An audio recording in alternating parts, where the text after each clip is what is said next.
All right, everybody, welcome to Capital Mondays, aka MCM Prime versus CMC Prime. Nance, why are we here? We're here because we had a dope ass half episode. Like, it's not an integer, or it's not a whole number episode. It's an integer episode. It's like a 10.5 instead of episode 11. I don't know what episode it would be, but it's not like half length. It's not like a half length episode. It's like a full size episode. Yeah, it's like a bonus feature. Like, you remember DVDs? Yeah. It's like a bonus feature episode, and it was really, really, really good, but the audio was less good.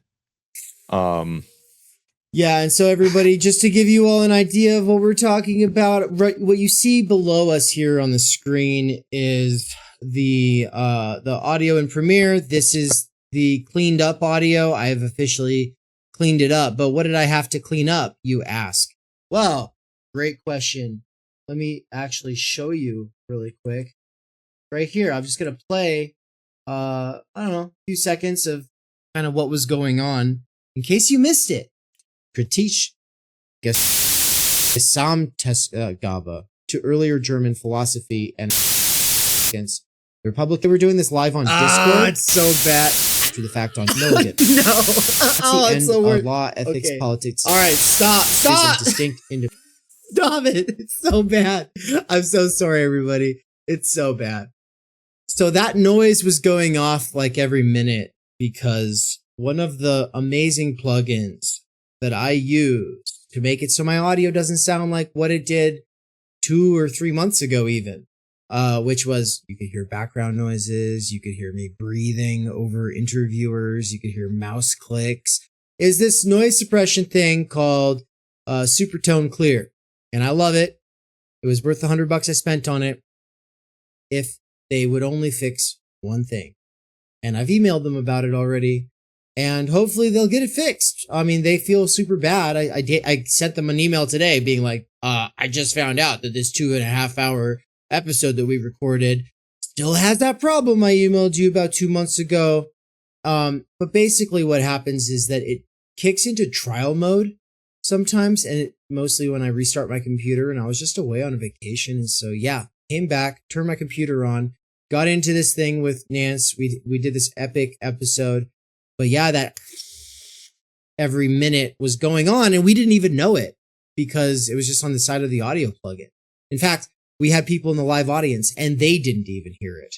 So that's crazy. But, you know, it is what it is. It sucks too. Like, after the fact, we talked, and we're like, well, should we re-upload? Should we take it down and do noise removal and make it better? And like, I do think it's worth it. I think if you're sitting at home and you have your full attention on your computer screen or your laptop or your tablet or your phone or whatever, and there's weird audio shit, you can like focus on it and you can cope with it if it's content you care about. Mm-hmm. And if you're at home doing chores or out running or something like that, where you're listening, but not like you're more involved in what's going on physically, and like it's just background noise, you can also kind of, you're like, whatever, I'm not really that invested too. But it like there's a sweet spot where we're going for people who are able to pay attention mentally, where physically they're engaged with work or working out or doing these other things. For those people where your attention is split in this way, where you're paying attention, but then there's weird audio shit going on, it makes it impossible to listen to. Like, you just can't do it. So it's worth re-upload it. Like, it's worth remuxing and doing all this shit for this 2.5 hour video and re-uploading the 2.5 hour video. Cause it's a really fucking good episode. It was a great reading, and I think it was a great conversation too. Where we interjected, I think was really good too. So yeah, guys, and to the 2 gals who listen, no, it's a amazing episode. Like, it was a really great time, and I hope you'll all enjoy it. So, to all you badasses, fuck yeah, I'm stoked that you're here for it. And now when your significant other overhears you listening to this while you're vacuuming around the house and you're blasting it at the top of its volume, the significant other will not say, "What the hell is that hissing sound?" Okay? They'll instead say, "Why are aliens working? What does this have to do with working aliens? We don't get it." And you'll just say, it's fine. I'll go back to vacuuming. All right. Because I'm assuming that everybody who listens to this is like me and is basically a housewife right now, which is fantastic. I love it. It's the best thing ever. And I have my patrons and subscribers to thank for that. And I'll do a shout out at the end of this thing. So peace. I'm chilling, dude. I'm excited. This is like a little study session, or a little like tangential, step off the beaten path before we get into what's coming next. And I'm excited. I haven't read this in fucking years. Mm-hmm. Even though I probably should have, because you've talked about it in your fucking books, and I haven't come back to it. So I'm excited to come back to it. Right. Well, so I'm going to start reading something that's not up on the screen. It's actually the preface. And if you can find really quick on Library Genesis or whatever, the Marx Engels Reader, edited by Robert C. Tucker, then you'd be able to pull up the 2 pages I'm going to read, because they're not on what you have there. But I'm going to start it off, everybody. This is amazing, classic piece, famously trashed on by Althusser, who thinks that there's a radical rupture between young and older Marx. Insofar as there is, I take the side of younger Marx. Also, I like this more philosophical Marx. As he's older, he has very concrete operating assumptions and goals that, he has to run with, and I think they're worth following to their end. They have already been followed out to their end. That's complicated, and that's the 20th century, the history of the 20th century, and the fall of all the workers' movements outside of, some niche union stuff. But no, this is from the height of the workers' movement, and this is young Marx thinking about alienation, a sort of term that becomes a buzzword on the internet, but it has 4 distinct meanings when used in this Marxist sense. The question for us is going to be, how do those senses relate to time energy, stultification? How do those 4 senses relate to the virtual, purposive creature that we are? And we'll get into these questions of the human condition versus human nature, etc., as we go. But let me begin.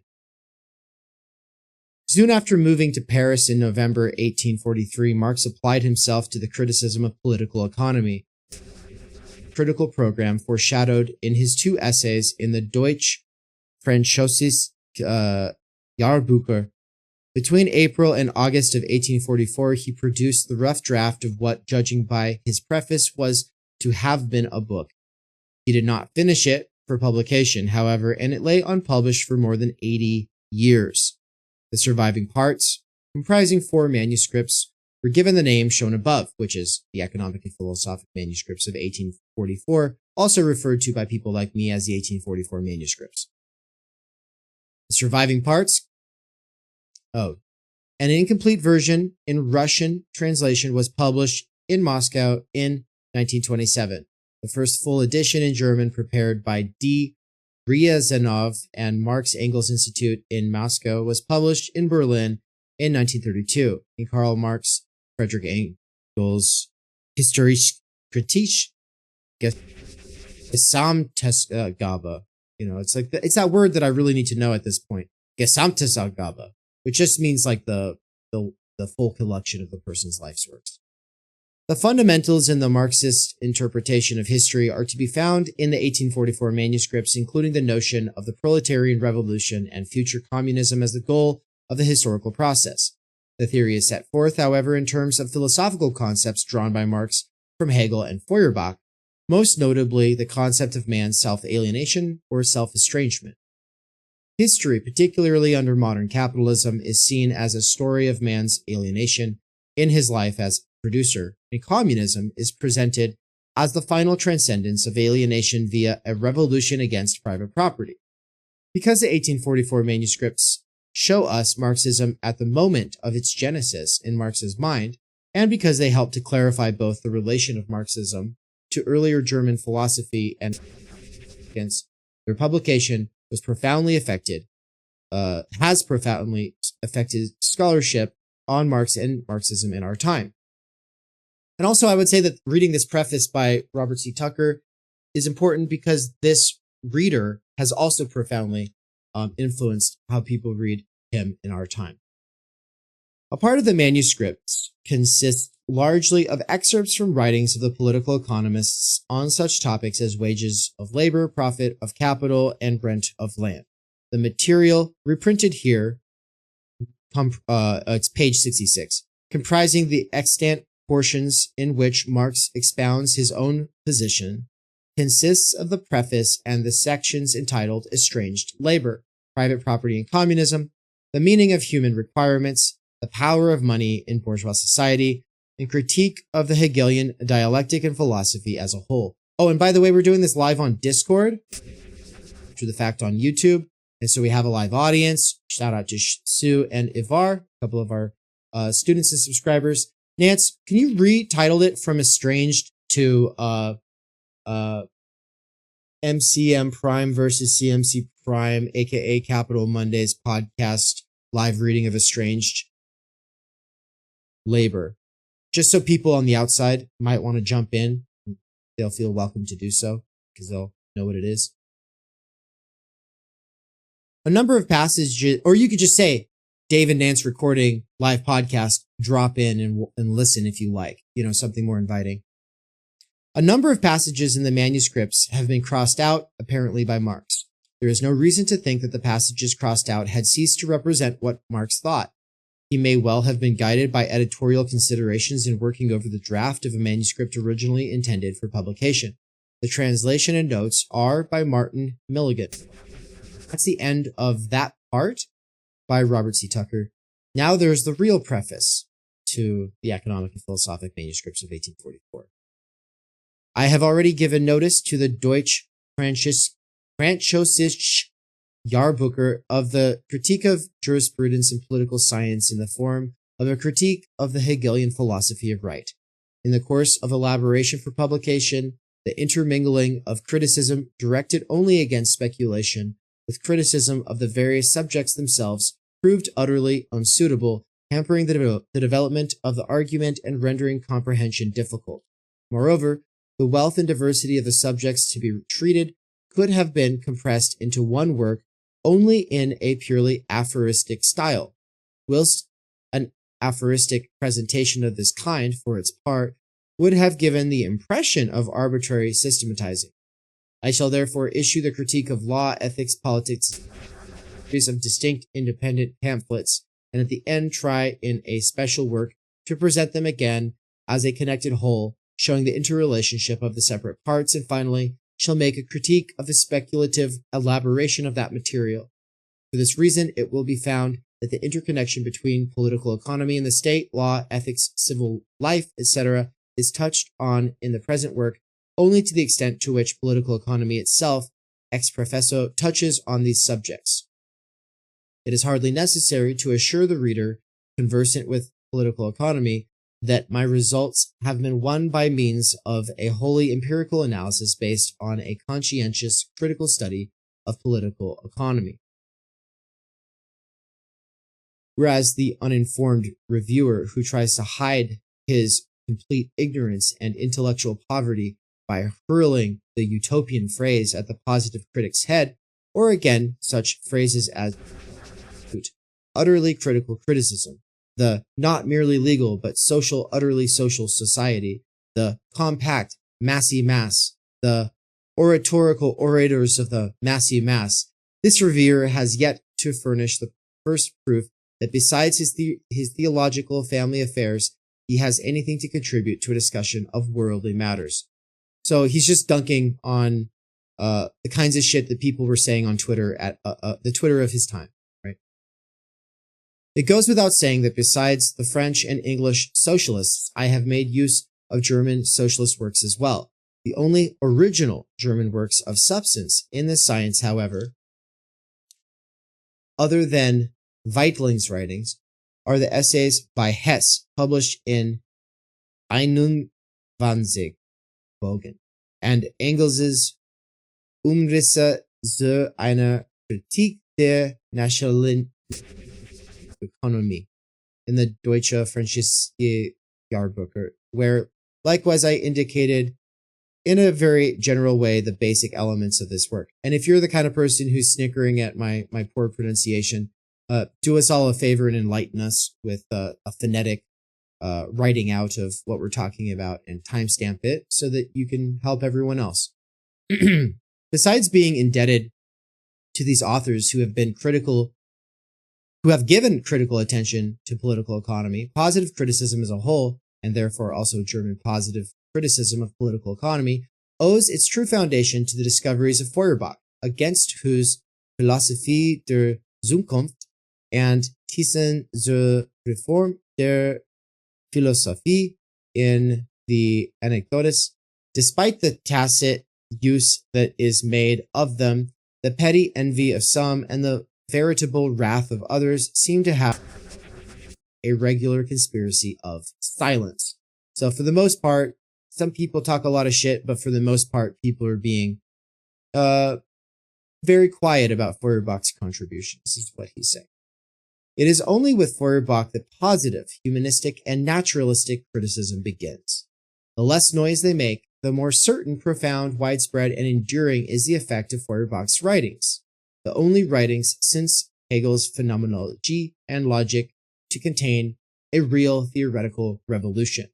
In contrast to the critical theologians of our day, I have deemed the concluding chapter of the present work, the settling of accounts with Hegelian dialectic and Hegelian philosophy as a whole, to be absolutely necessary, a task not yet performed. So he's saying, like, Feuerbach's done the most amazing thing, but Feuerbach hasn't actually settled the account with the idealists of Germany. This lack of thoroughness is not accidental, since even the Christian remains a theologian.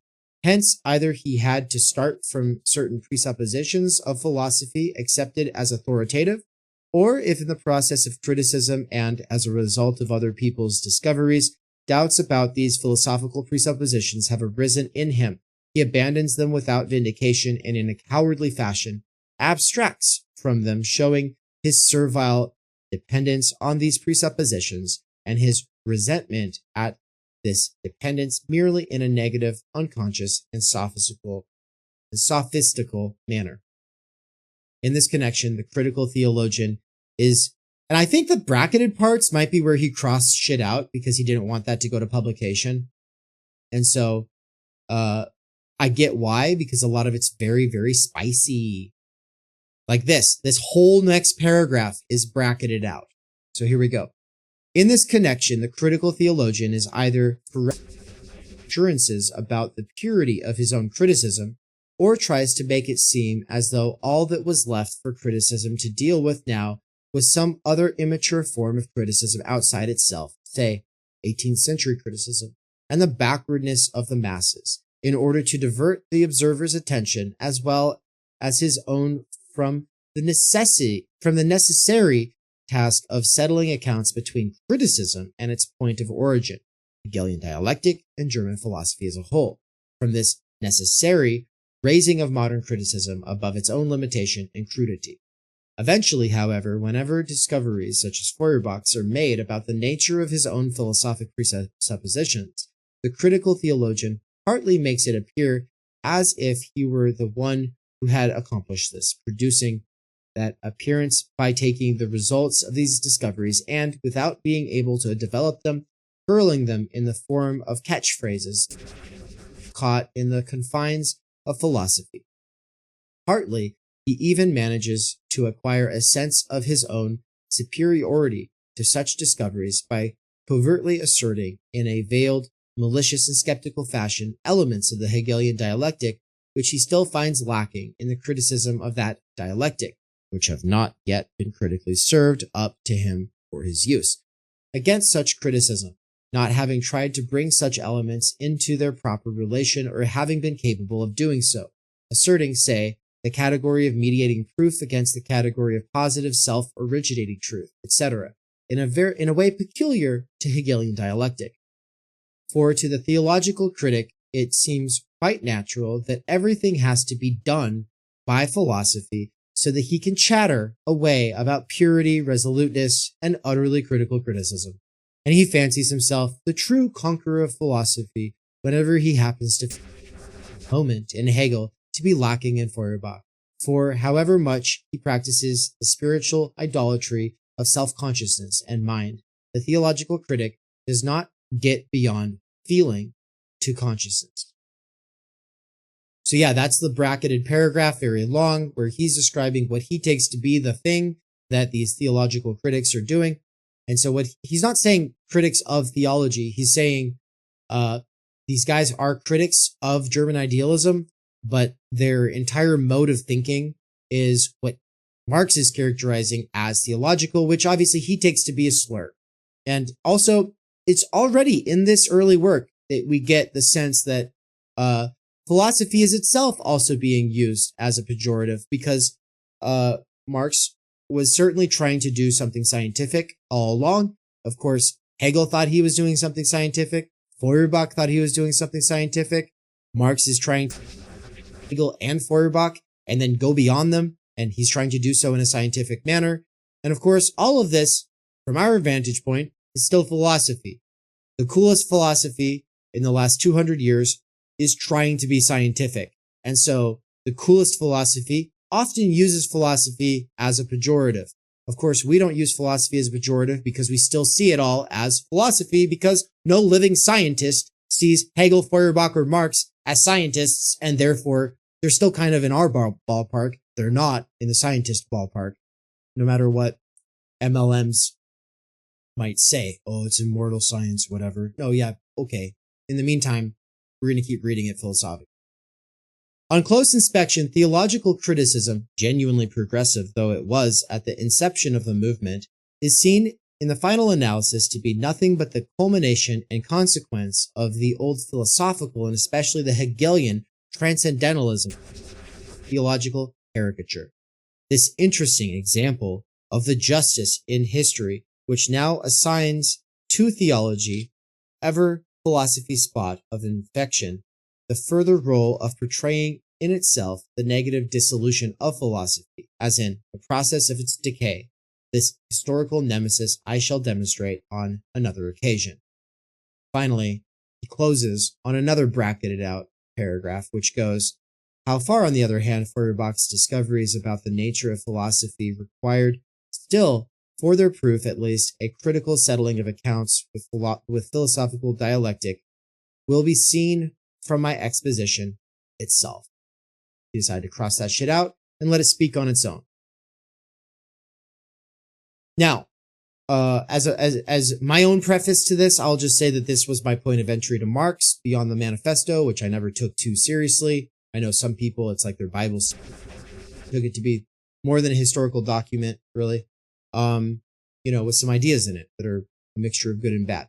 But no, Estranged Labor was the first time that I actually connected my working life to Marx's concerns. And it didn't come through this glorification of the worker who's going to, who has nothing but will ultimately have and be everything like that. I was never sold on that shit in the manifesto.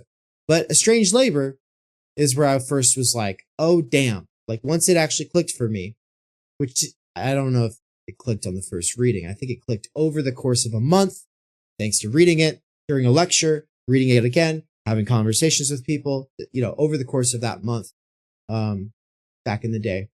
That's where it started to click for me. And what I like about this first paragraph is that he does this amazing move, which is to grant his enemies suppositions and then move forward from there. I think it's one of the sexiest moves any thinker can do. Instead of arguing about every little presupposition the person buys into, which may or may not be coherent or based in something real, no. He's willing to grant them all their presuppositions and then just go from the facts. And I think that that's a genius move on his part, but I'm going to let Nance take it for the next few pages. Estranged labor. We have proceeded from the premises of political economy. We have accepted its language and its laws. We presupposed private property, the separation of labor, capital and land, and of wages, profit of capital and rent of land. Likewise, division of labor, competition, the concept of exchange value, etc. On the basis of political economy itself, in its own words, we have shown that the worker sinks to the level of a commodity and becomes indeed the most wretched of commodities, that the wretchedness of the worker is in inverse proportion to the power and magnitude of his production, that the necessary result of competition is the accumulation of capital in a few hands, and thus the restoration of monopoly in a more terrible form, and that finally the distinction between capitalist and land rentier, like that between the tiller of the soil and the factory worker, disappears, and that the whole of society must fall apart into the two classes, property owners and propertyless workers. I do want to note that Marx does expand on class later as he gets older and thinks about it more, but he never actually puts a bow on class itself. But this idea of the entirety of society is in these two classes. Marx opens it up as he gets older. I think the common way of talking about this, the Marxian way, is to say that it's a form of idealization, right? Yeah. When we read that Paul Maddock Jr. Piece on theory as critique, we'll probably get into idealization, but the basic idea is like he's zooming out. He's speaking in simple terms, right? Political economy starts with the fact of private property. It does not explain it to us. It expresses in general abstract formulas the material process through which private property actually passes. And these formulas it then takes for laws. It does not comprehend these laws. That is, it does not demonstrate how they arise from the very nature of private property. Political economy throws no light on the cause of the division between labor and capital, and between capital and land. When, for example, it defines the relationship of wages to profit, it takes the interest of the capitalists to be the ultimate cause. In other words, it takes for granted what it is supposed to explain. Similarly, competition comes in everywhere. It is explained from external circumstances.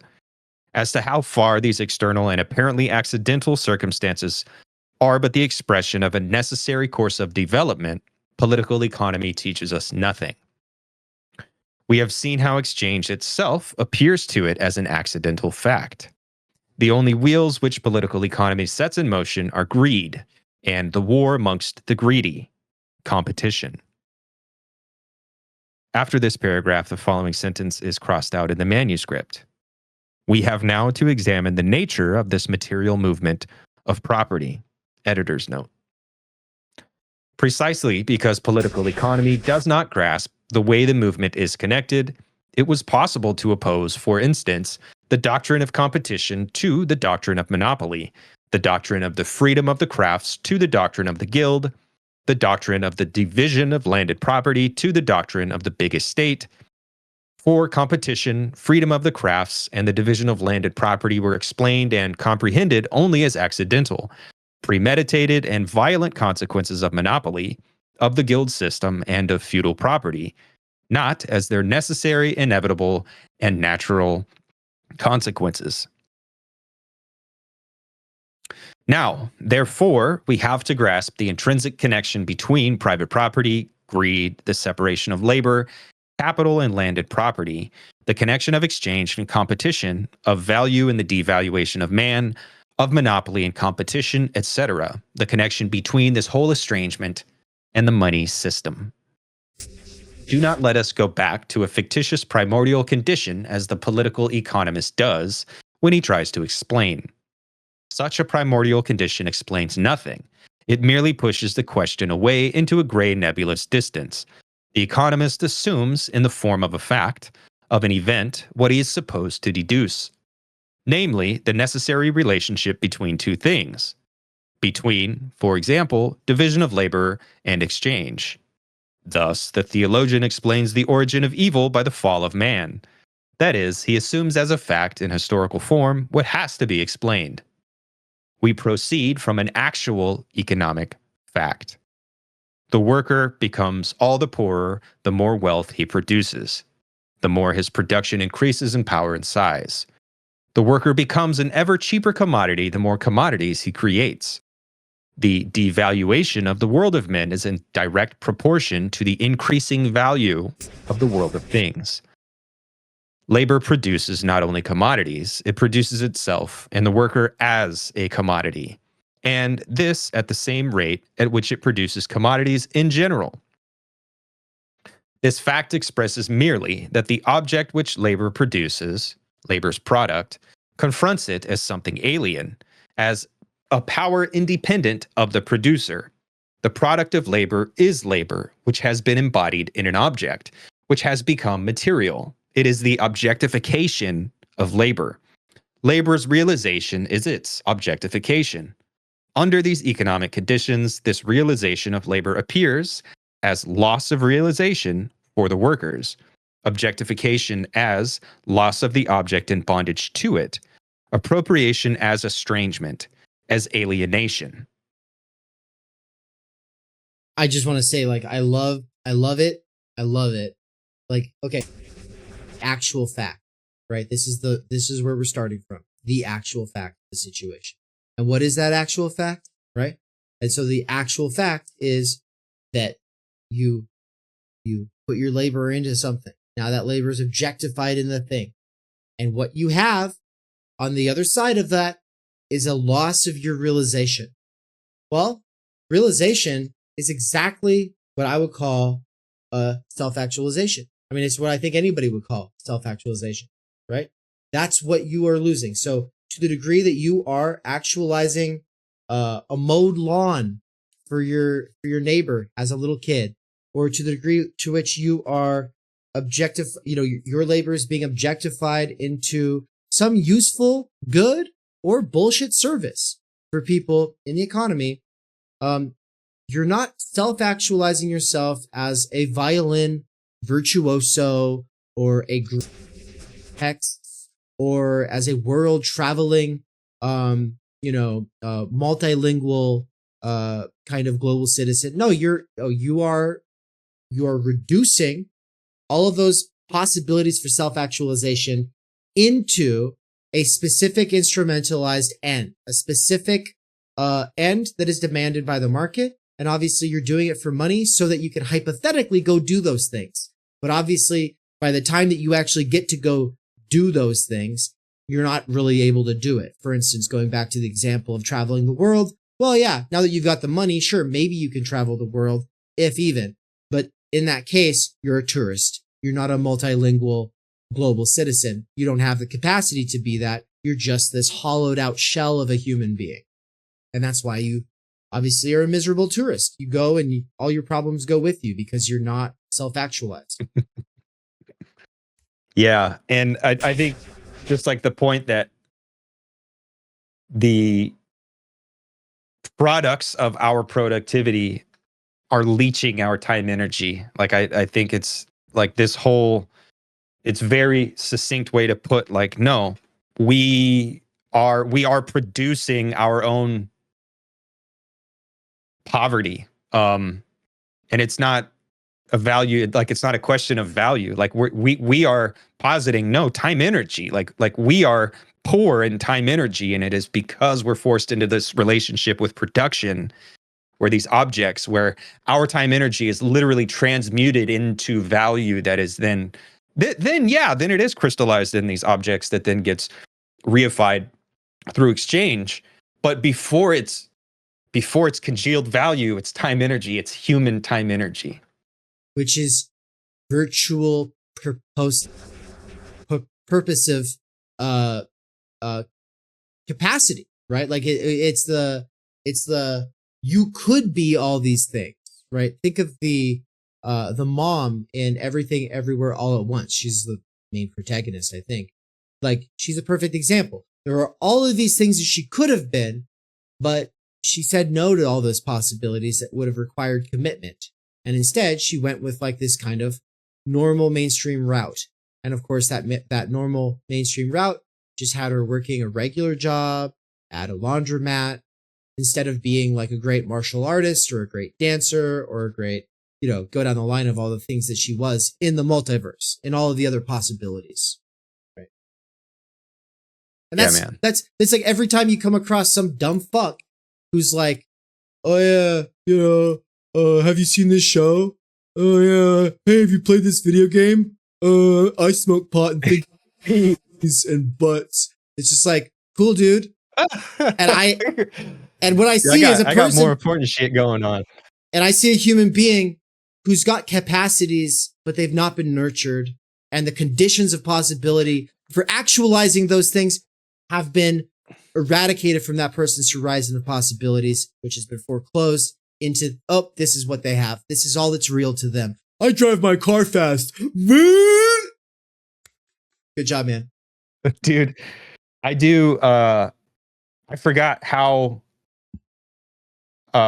gentle, I guess you were in this book. Yeah.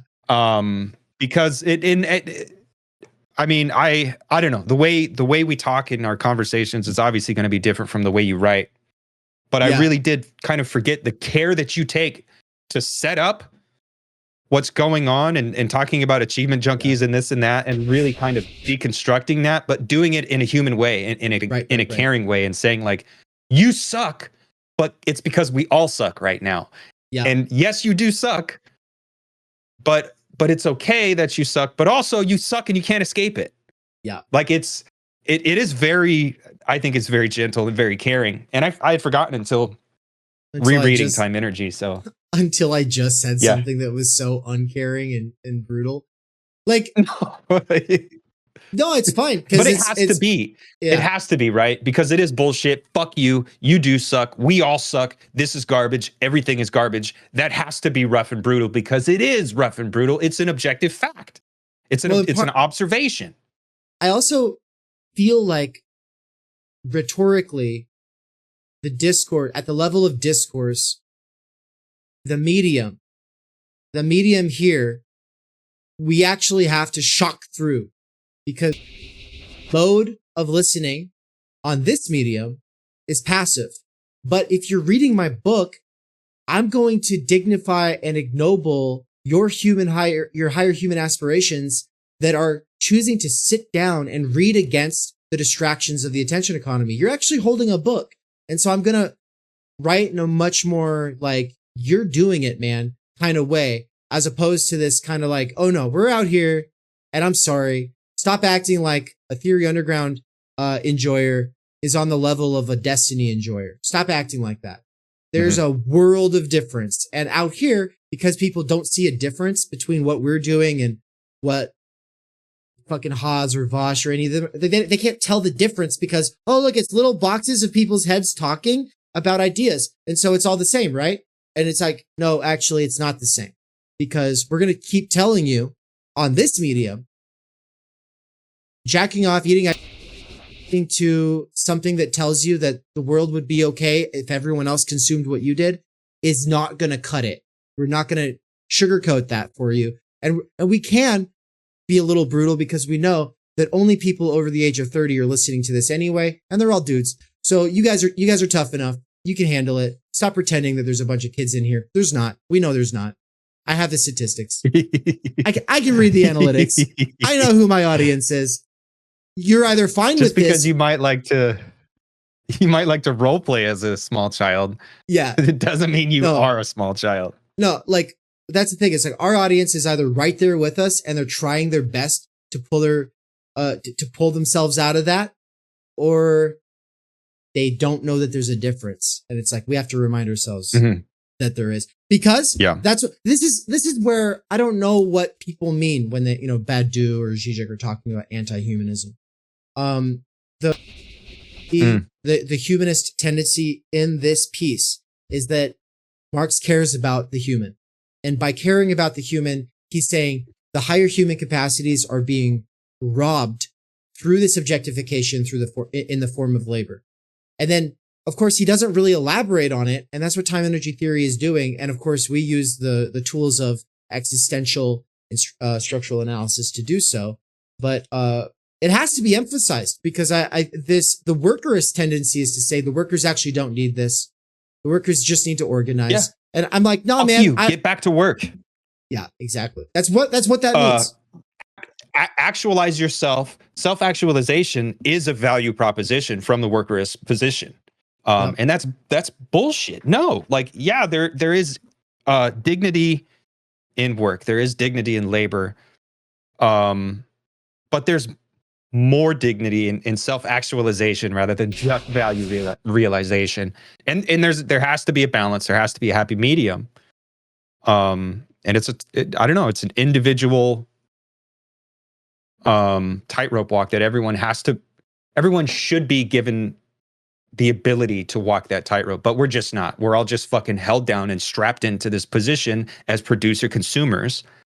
And we have no say in the matter. And it really does take something drastic or radical to break out of that, which is why, like, no, this is different, but articulating that, demonstrating that, I don't know, I don't think there's an answer to that, because I think everyone has to come into an individual relationship with it. Like, I think people have to be given the time to notice the difference.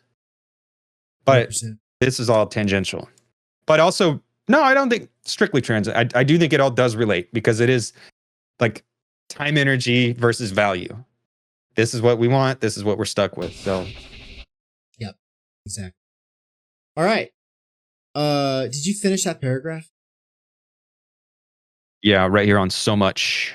Loss of reality of workers, objectification as loss of the object and object bondage, appropriation of estrangement as alienation. Now, I'm going to start reading it, but only for a couple paragraphs until I have to take some more notes.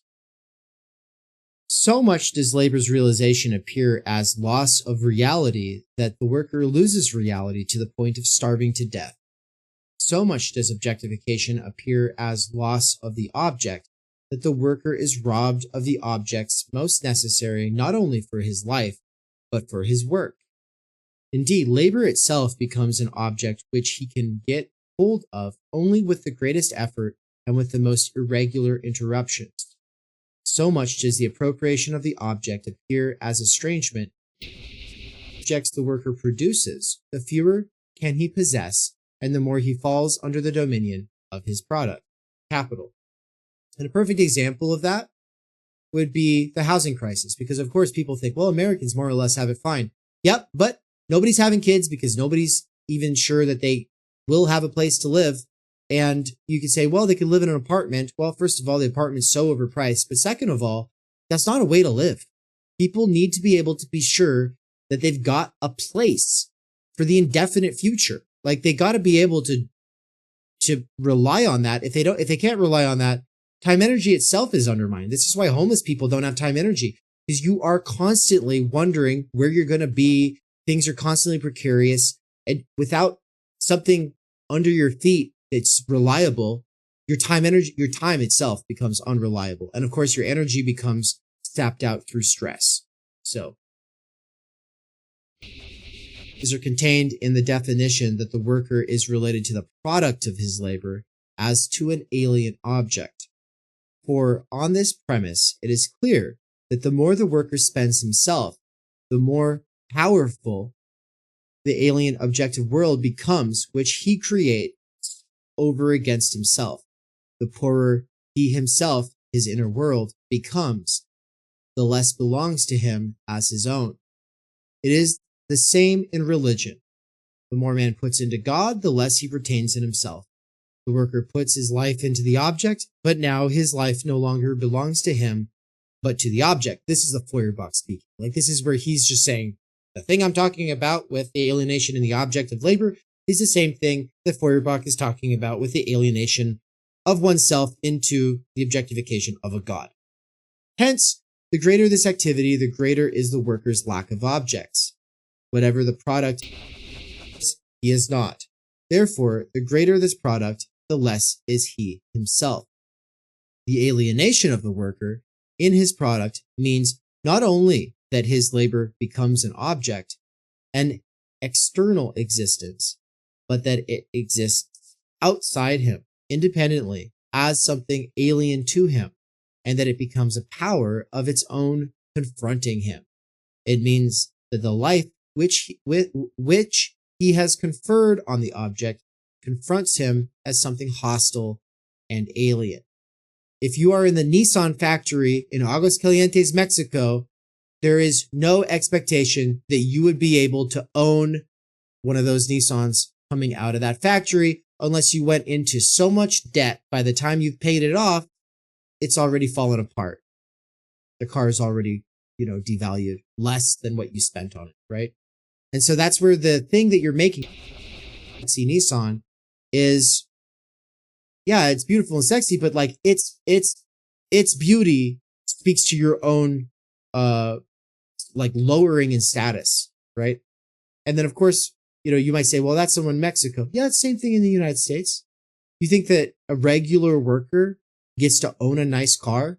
No, right? You put all your time energy into a bunch of objects, right? And it might not be objects, it might be services, right? When we call it an object, it's a little confusing, but you put all your work into a work or into works. The point is you're poorer for it. Not just in terms of the objects that you have, but also the potentialities that you've not actualized in yourself, the talents that you've not explored, that you've not discovered, that you've not cultivated, etc. Yo, what up, Rudy? Rudy in the chat. What's up, man? Not in the, which is really not a live stream, but a premiere stream when you all see this eventually. But no, he's actually back on the back end here in Discord. Good to see you, man. Let us now look more closely at the objectification, at the production of the worker, and therein at the estrangement, the loss of the object, his product. The worker can create nothing without nature, without the sensuous external world. It is the material on which his labor is manifested, in which it is active, from which and by means of which it produces. But just as nature provides labor with the means of life, in the sense that labor cannot live without objects on which to operate, on the other hand, it also provides the means of life in the more restricted sense, that is, the means for the physical subsistence of the worker himself.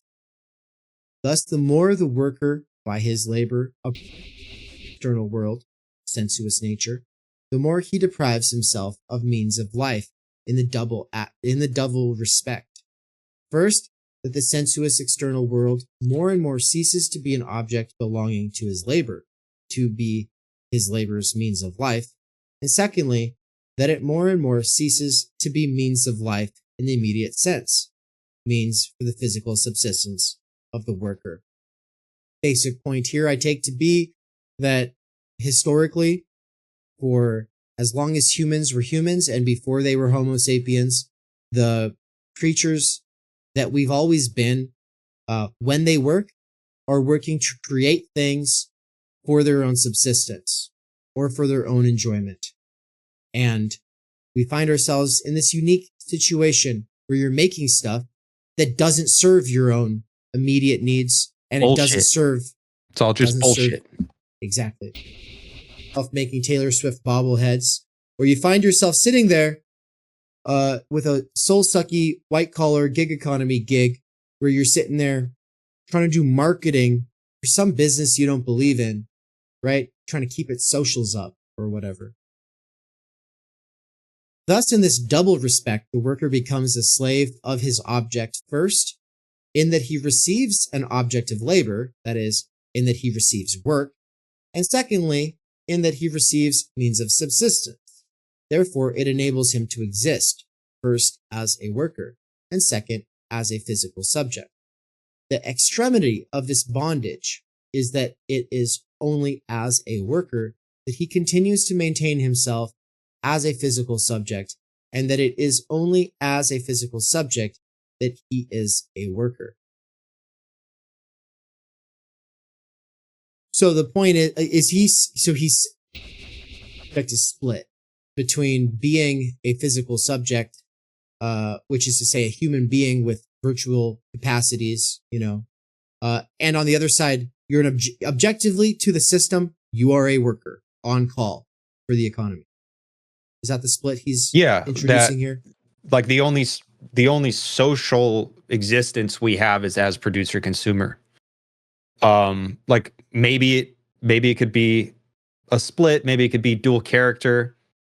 I think it's ideology, just that on a sense you have to work for your own reproduction, and so you're tied to it. Like you're literally tied to it. You can't escape it. And so that's where ideology steps in and covers up the fact that you're nothing but a producer consumer.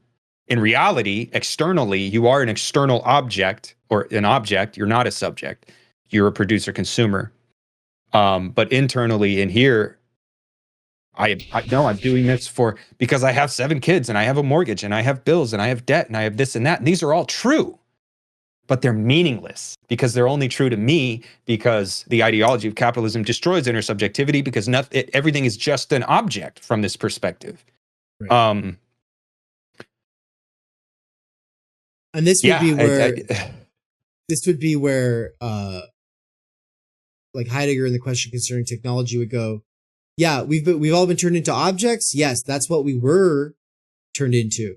But that was like last phase. Now we're turned into standing reserve on call, right? So it's like you're not just an object, you are ready to hand to a robot system.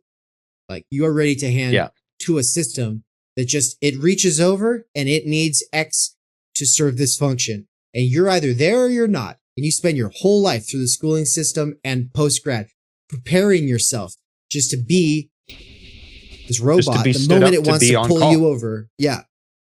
Yeah, exactly. Mm-hmm. And I would go further and say that we're all stood up just to be waste, right? Like the standing reserve is just nothing but waste in the first place. But that's not from the standpoint of the robot. Yeah. I think it is. I do think it is. I think it is because it isn't concerned. It's no longer concerned. Maybe at the height of modernity or at the dawn of modernity or whatever, it was concerned with the proposition of value and growth. I don't think that comes into play anymore. I think it's just about conversion. The machine has to keep functioning. And if it keeps functioning because the value proposition and because growth, that's convenient for now. But there will come a time when it's no longer economically valuable or productive and growth comes to a relative halt. But the machine still continues to function, which, I mean, you could say in a delusion kind of way, you could say it's machinic jouissance. I don't know. I do think it is different, but I think maybe in a way it might be a little bit of a return to Marx because Marx is saying, no, this is all bullshit, right? Maybe. And the ideology of value and profit it's ideology. It's bullshit. Rudy said, but I don't know. Rudy said, to add to what you're saying, nothing gets produced but positive jouissance and excrement, reproduction of heat. Yeah. Whether that's it's waste from the standpoint of the human who gives a fuck about time energy, but whether it's like, I don't know what it means. That's what matters. That's what matters. And then for me, it's like, I want to hystericize you on this later, but, for sure. I'm going to feed you machine first. Right. So, we'll come back to that. So is this next part, the part that begins italicized, saying political economy, or are we at, no, I don't think that's it. I'll take it. Oh, it's the parenthetical. And there is, okay. Laws. The parenthetical. Yeah. And there for the audience, there is, this is a different translation. So the words on the screen are different from the words Dave was reading. This is, I don't know, probably I got this off Marxist.org probably, or somewhere. I don't know. He actually has the physical book. Don't you have or is it bad? I do have the scan, but you don't like it. It's got these shitty markings. Yeah. But it is OCR'd. I would read off that. The markings aren't that shitty. You want to see how shitty the markings are on my copy? Look at this. It's like, That's not it's shitty, bad. man. That's been read with love and intentionality. It's got many passes from a younger me, you know. Okay, dude. Hold on. I don't know. Some people do find other people's markings distracting, though. I'm always interested in, like, why did that person think that line was so important? You know? Dude, that's why I fucking love secondhand bookstores. Yeah. Well, because it's good, because you're like, am I missing something? You know, like it kind of raises questions like that. Yeah. Oh my gosh, dude. I can't find it now. Type, okay, Control F, and then do the laws of political economy. Oh, There it's we right go. there. You found it.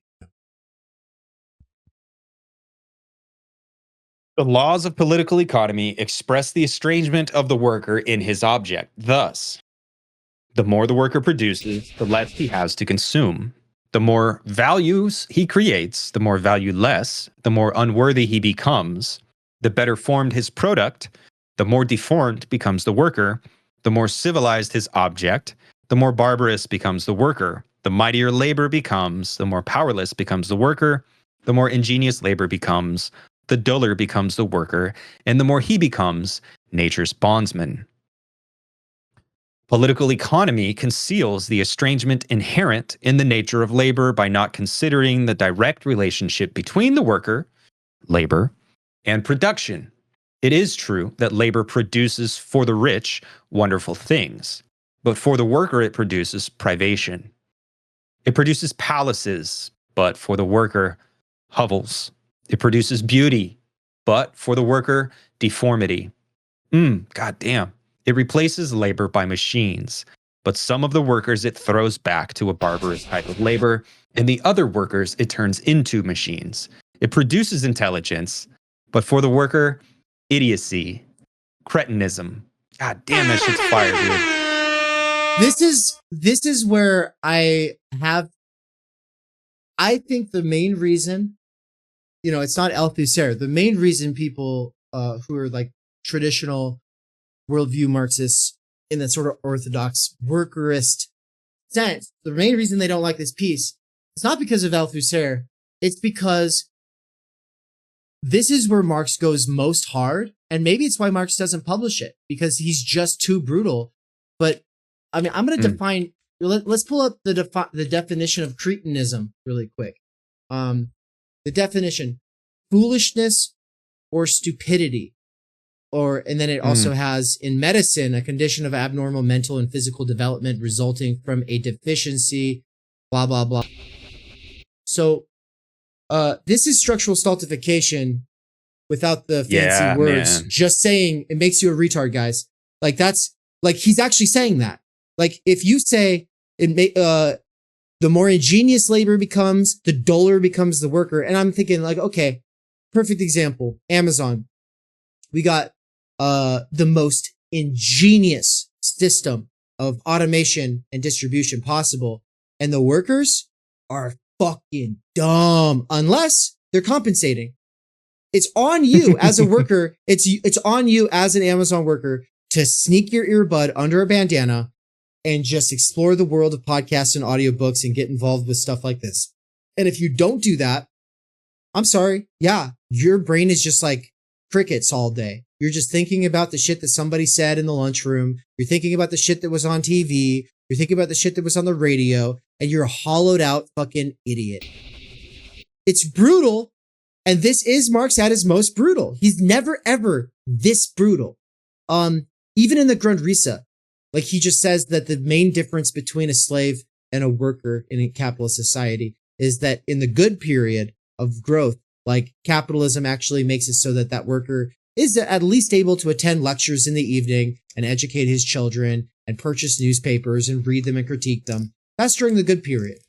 Well, that's a positive way of saying what he is over here, you know, saying in the most brutal form possible, which is, it produces intelligence, but for the worker, idiocy, cretinism. Rudy says maybe he would have been that brutal in the volume on class and capital. Maybe, dude. And maybe Engels offed him because Engels already was already compromised. So Engels fucking No. I think what happened, and the word intelligence here is crucial to think about. It produces intelligence for the worker.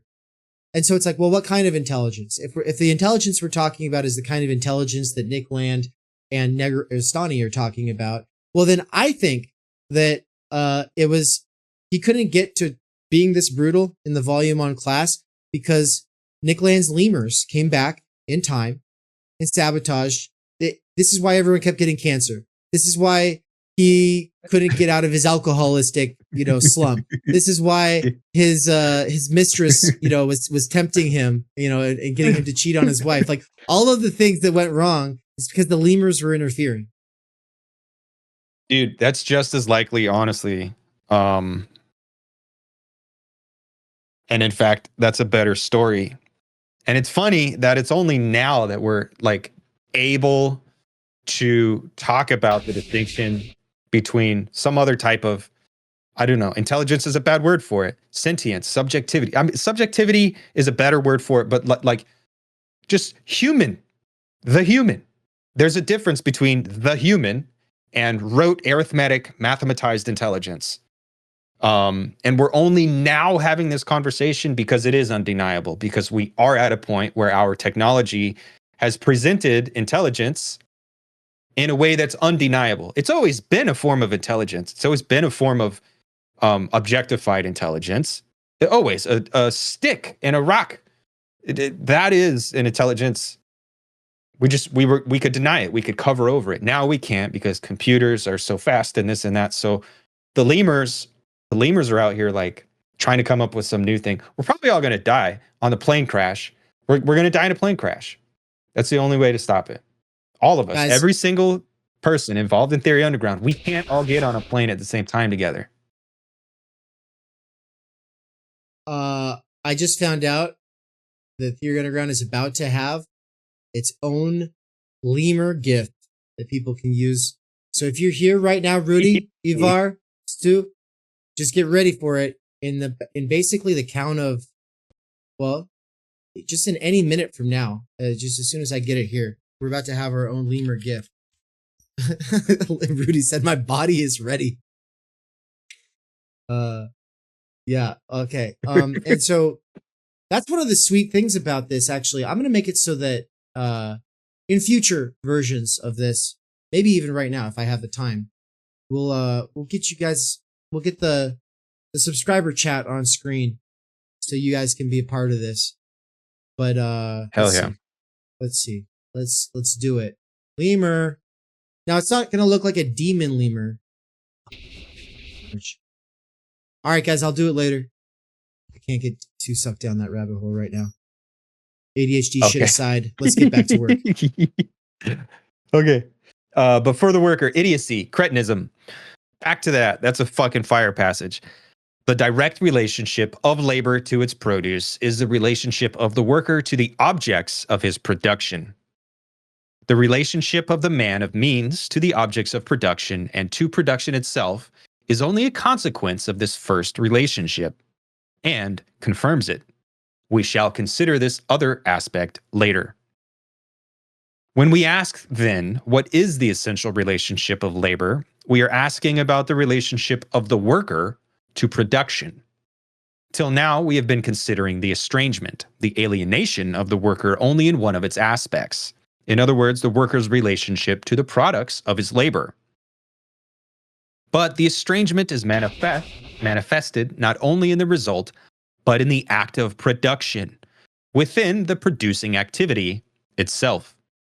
How would the worker come to face the product of his activity as a stranger, were it not that in the very act of production he was estranging himself from himself? The product is, after all, but the summary of the activity of production.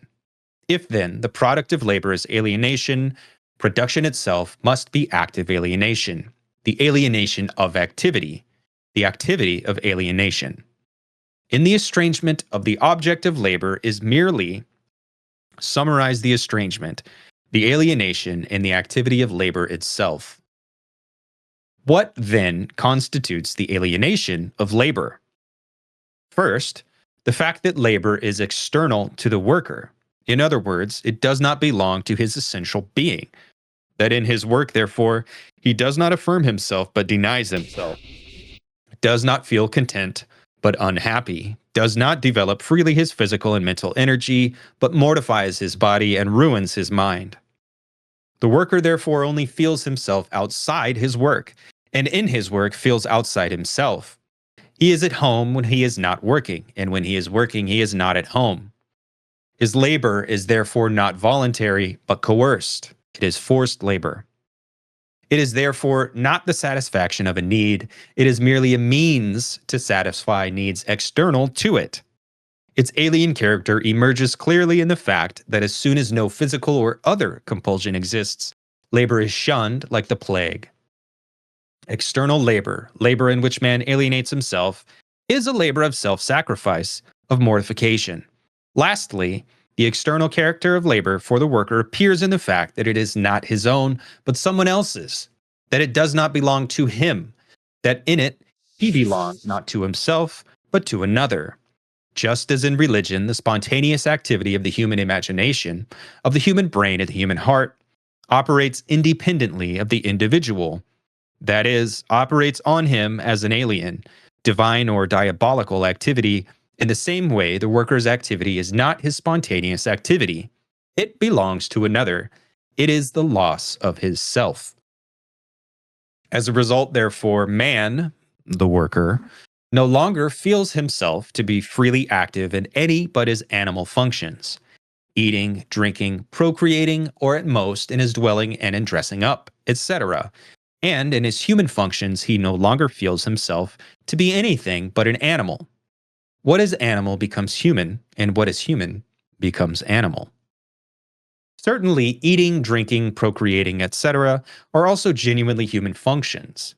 But in the abstraction which separates them from the sphere of all other human activity and turns them into sole and ultimate ends, they are animal.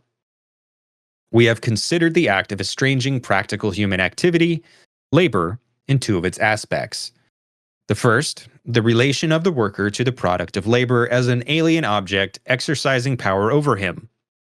This relation is at the same time the relation to the sensuous external world, to the objects of nature as an alien world antagonistically opposed to him. And the second, the relation of labor to the act of production within the labor process. This relation is the relation of the worker to his own activity as an alien activity not belonging to him. It is activity as suffering, strength as weakness, beginning as emasculating, the worker's own physical and mental energy, his personal life, or what is life other than activity, as an activity which is turned against him, neither depends on nor belongs to him. Here we have self-estrangement, as we had previously the estrangement of the thing. All right. Hold on. So let's summarize, because this is like arguably the most important. We're getting to the different kinds of estrangement. So kind of in your own words there, what are what are we So at the first so far? is the expropriation. So I make something, but I can't keep it because it goes to my boss or to capital or the king or whoever. That estrangement. The second is my very bodily functions are expropriating me, my human essence, my time energy, whatever it is. He obviously, time energy wasn't a word, so he couldn't have called it time energy, but he would have. God damn it. And the fact that because I'm in this system, where I am a producer consumer and I have no choice in it, and la this and that, my very bodily functions are estranging me from myself. Or actually,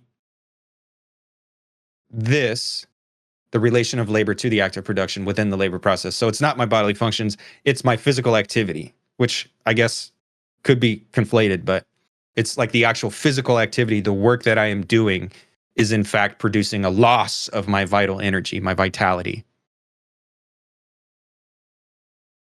So on part 2, he says the relation of labor to the act of production within the labor process. This relation is the relation of the worker to his own activity as an alien activity not belonging to him. It is activity as suffering, strength as weakness, beginning as a mess of own physical and mental energy, his personal life, or what is life other than activity. I think it meant for what is life. As an activity Or which what is life, yeah. As an activity which is turned against him, neither depends or on nor belongs to him. Here we have self-estrangement, as we had previously the estrangement of the thing. So really it's estrangement of the product, estrangement of the thing, the object, versus self-estrangement. Yep. Okay, and that's perfect. And then the third.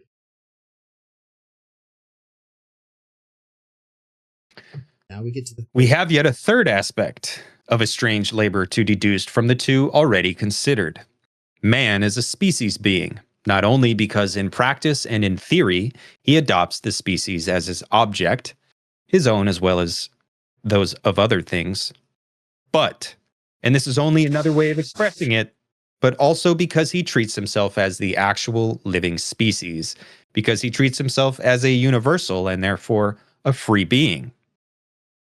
The life of the species, both in man and in animals, consists physically in the fact that man, like the animal, lives on inorganic nature, and the more universal man is compared with an animal, the more universal is the sphere of inorganic nature on which he lives.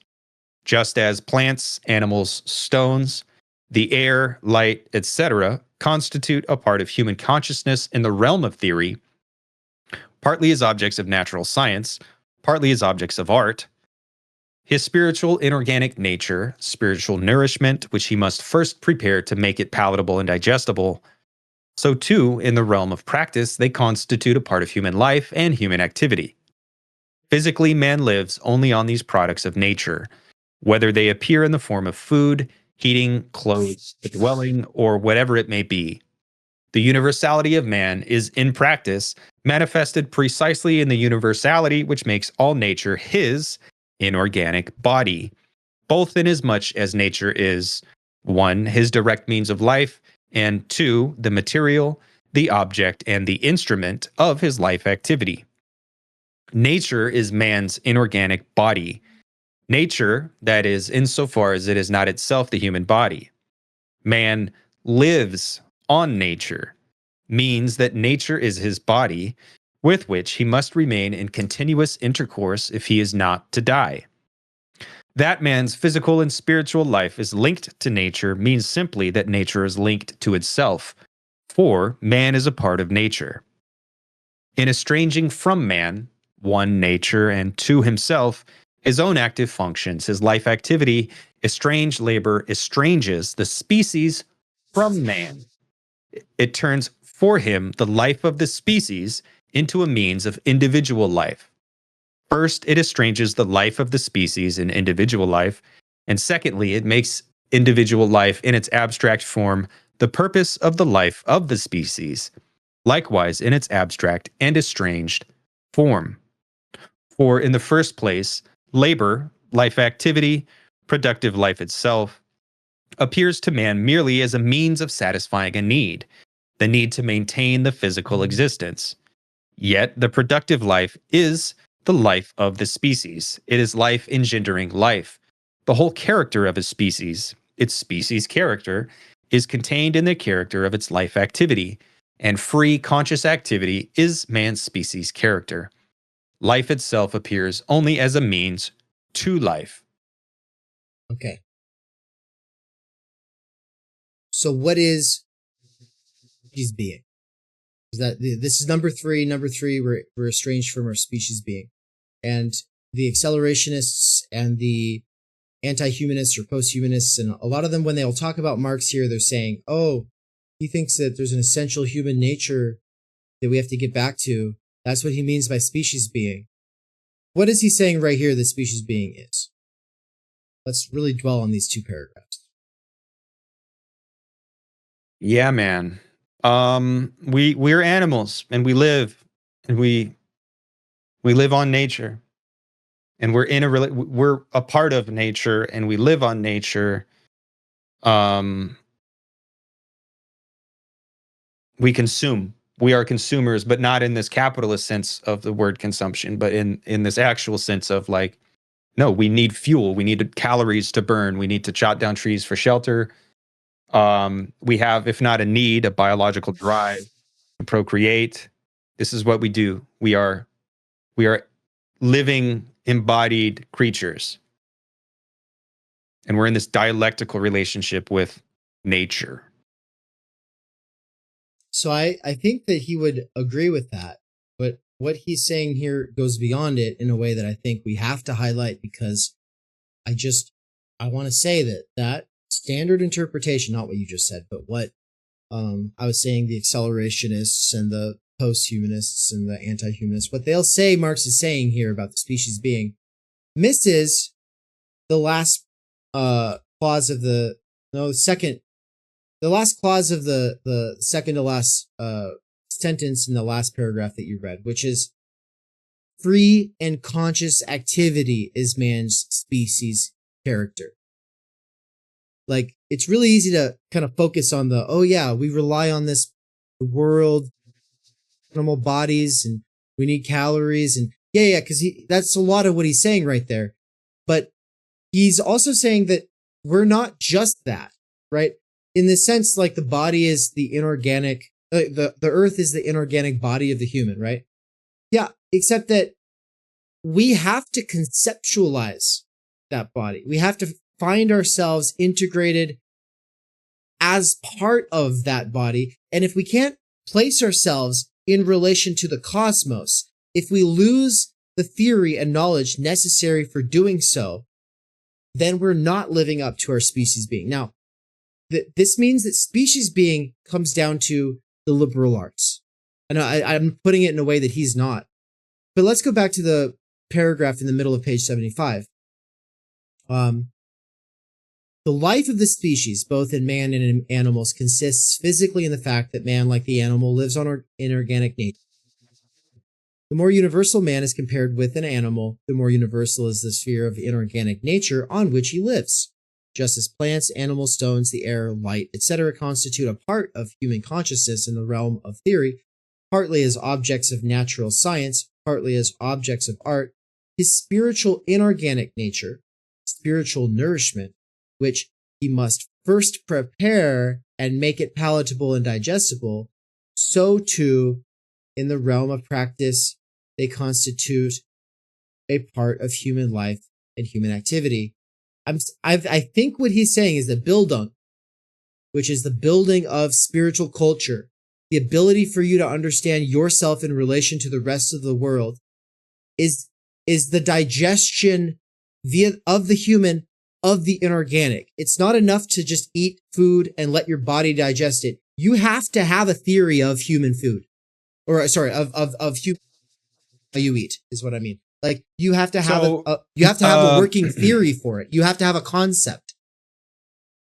So I think I would say that just the world is meaningful. The world has to be meaningful as a consequence of being languaged beings, of being conscious, of being sentient human subjects. La la la la la.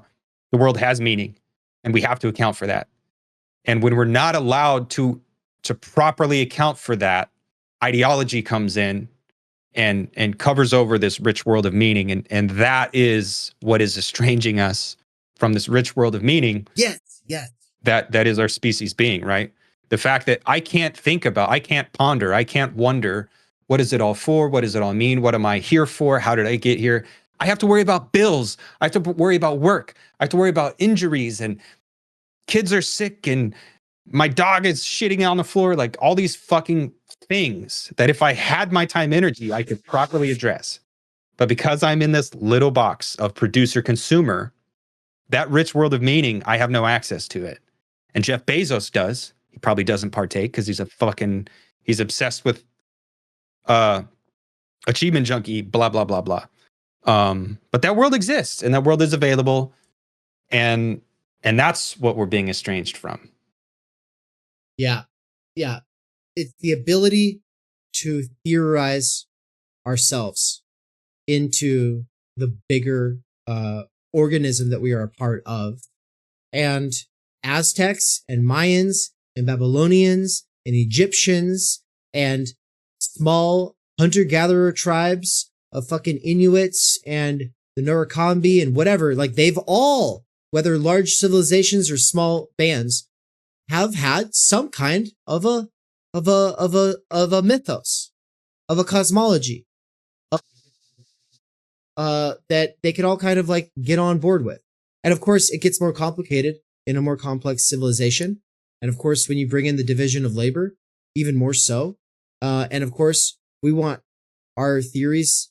We have like these new kind of criteria for our theories, like these kinds of like uber, super critical, like hardcore standards for belief. And nobody really believes much of the same thing. You know, nobody's really on the same wavelength. But to riff on what you'd said nobody has time to think about what it all means because you're too busy cleaning up dog shit and whatever, right? Like, so chores and work and errands, it takes over, and responsibilities all the way down, whether you're being paid for them or not, takes over everything. Yeah. Except that people do wonder. People can't help but wonder. Now, you know, people will say they don't have time for philosophy, for big ideas, but usually for a phase of their life, whether it's a midlife crisis or they're a teenager or they're in their 20s and they started doing some shrooms, or they started listening to, you know, Joe Rogan, you know, they're listening to someone talk about DMT. They're starting to be like, wow, big ideas. Well, people do have time for a phase of their life before the responsibilities really pull them away to entertain big ideas. But big ideas are one thing, and working through the history of philosophy and actually developing yourself in the liberating arts, that's another thing. A big idea is going, dude, what if we're inside of a simulation, man? Dude, what if it's all a trick by an evil demon? Dude, what if? You know about 9/11, man? Have you seen the video? And it's like, yeah, these are big ideas because they go against what most people are. So in that sense, it's a big idea. And if you really kind of want an example of a modern version of that whole discourse, the best place to go to is Midnight Gospel.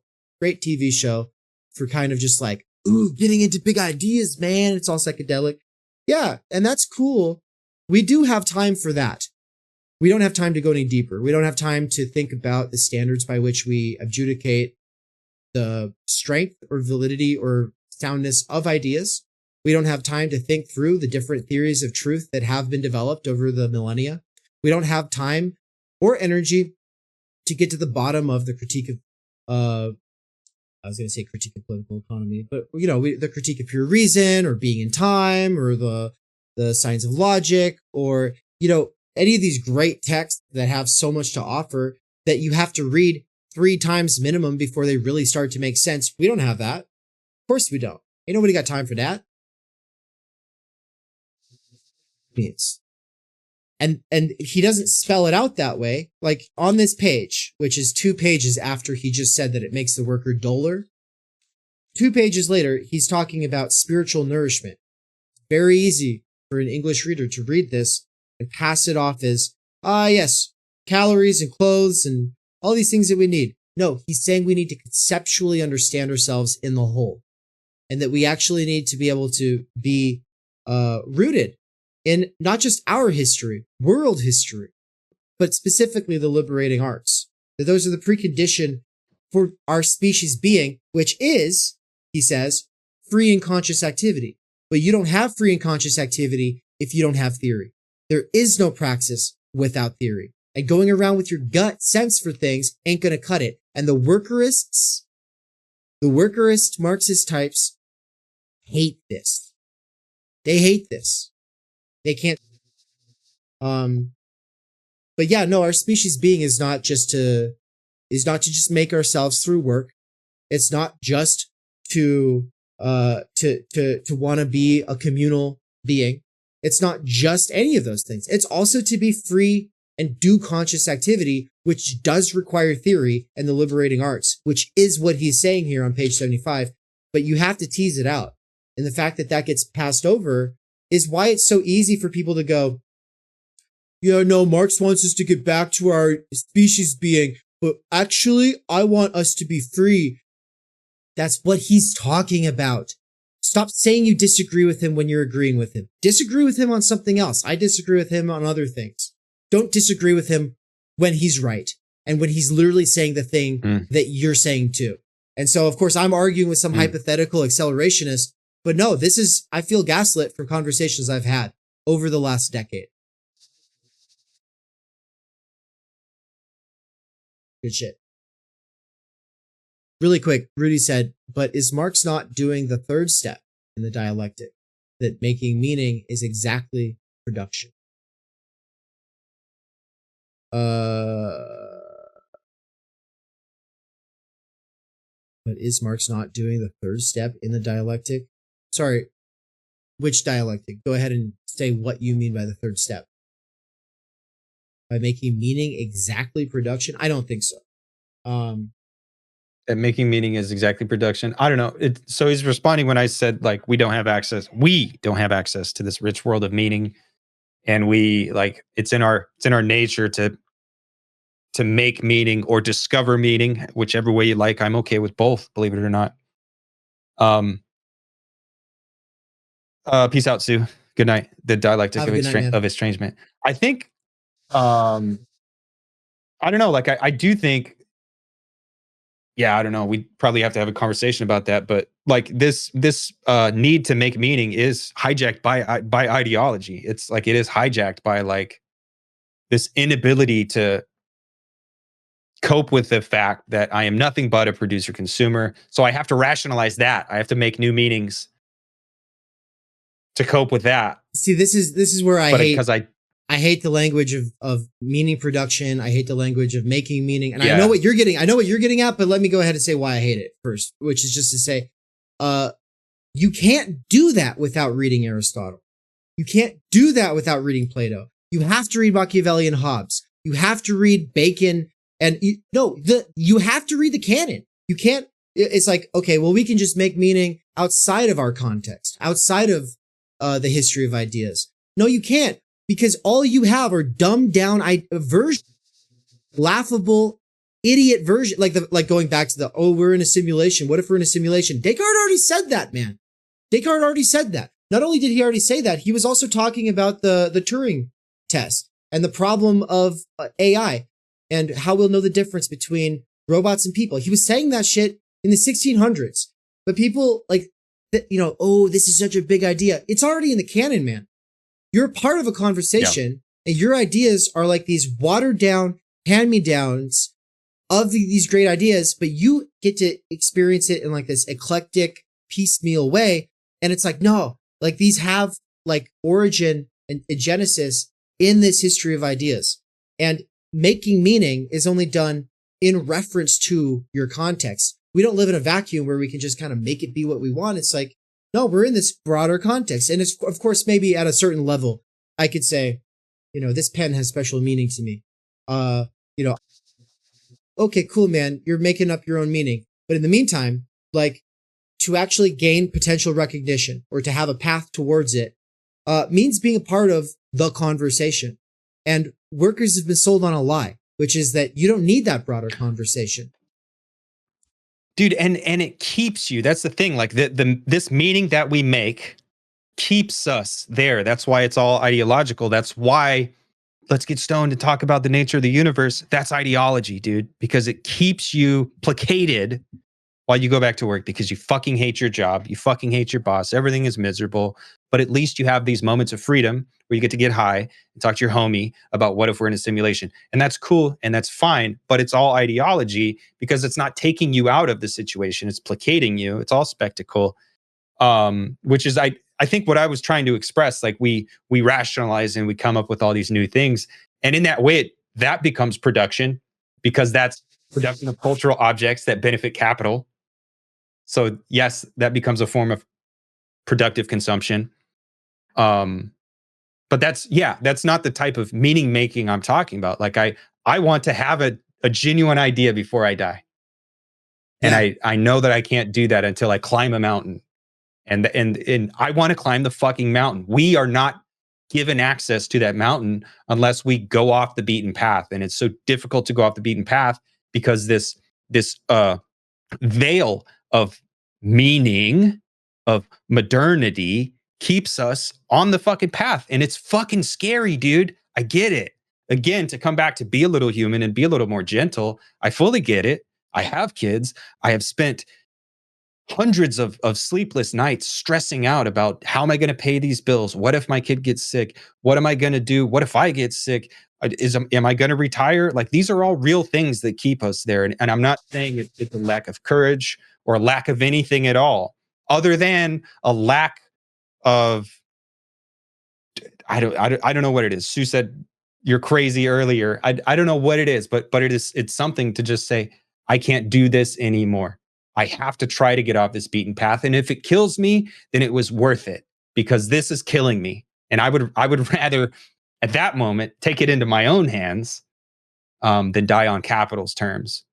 Because that's all that's out there for any of us right now, is dying on capital's terms.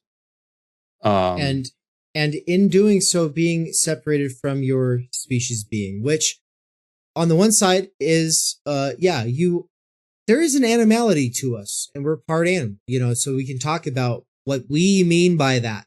But Marx had a better conception of what is meant by that includes the animal and goes into the spiritual nourishment, Bildung, Geist kind of thing. He has it there. It's operative for him. And when people say, oh, well, they try to save him by saying, well, we're homo faber. That's what he means, which we were saying before we started this call. It's correct. Of course, that is right. He does mean that we are the beings who make our own environment, who make our own nature to some extent, because we are able to fabricate the wheel. We're able to fabricate steel and all of these other useful things. Yeah, of course. But we're also able to, through education, through schole, develop a kind of conscious freedom that you simply don't have when you're just like this, precariat lumpenproll, growing up rural, driving around with your truck, oh yeah, I'm free, I'm listening to country, and I vote a certain way. Dude, free. I don't have to go to work because I'm part of a gang and me and my buddies, we do. No, you're not. Your concept, it's uncultivated. It's not structural. It's not a part of the conversation. The only recognition you have is like this thing that you and your buddies made up. It doesn't actually break into the bigger scene, and it can't. It just can't. And that's sad. And to me, that's the biggest injustice. To me, this is the most important part. I think that these classical workerists focus on parts 1 and 2. They focus on being estranged from the product of your labor. And they will go, well, what if you got a fair product back? So you're actually fairly compensated. Okay, cool.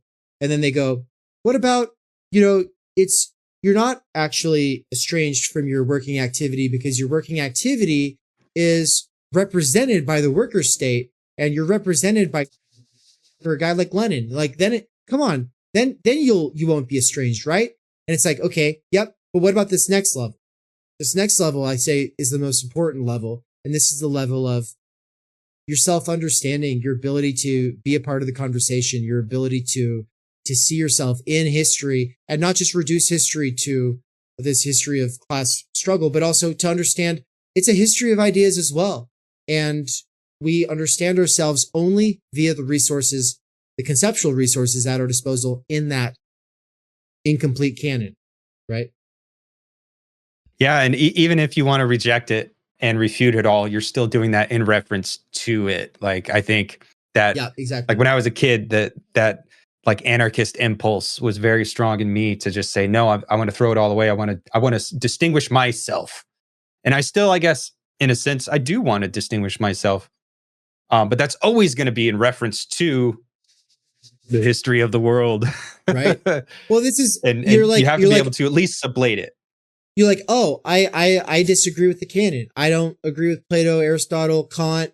I don't agree with, Nietzsche, Marx, like I have my own position. Oh, do you? Well, what was their positions? And can you actually give, yeah, but chapter and verse? What was their positions? Chapter and verse. And then once you can tell me what their positions were, would you pass the test if you were being cross-examined by people who spent their whole life reading those guys? And then if you can, then congratulations, welcome to the conversation, set yourself up. That's where, Koji Karatani is a great example of somebody who's like, no, man, he's doing his own thing, but he's not doing it outside of reference to Kant and Freud. He's not doing it outside of reference to the whole history of philosophy. No, of course not.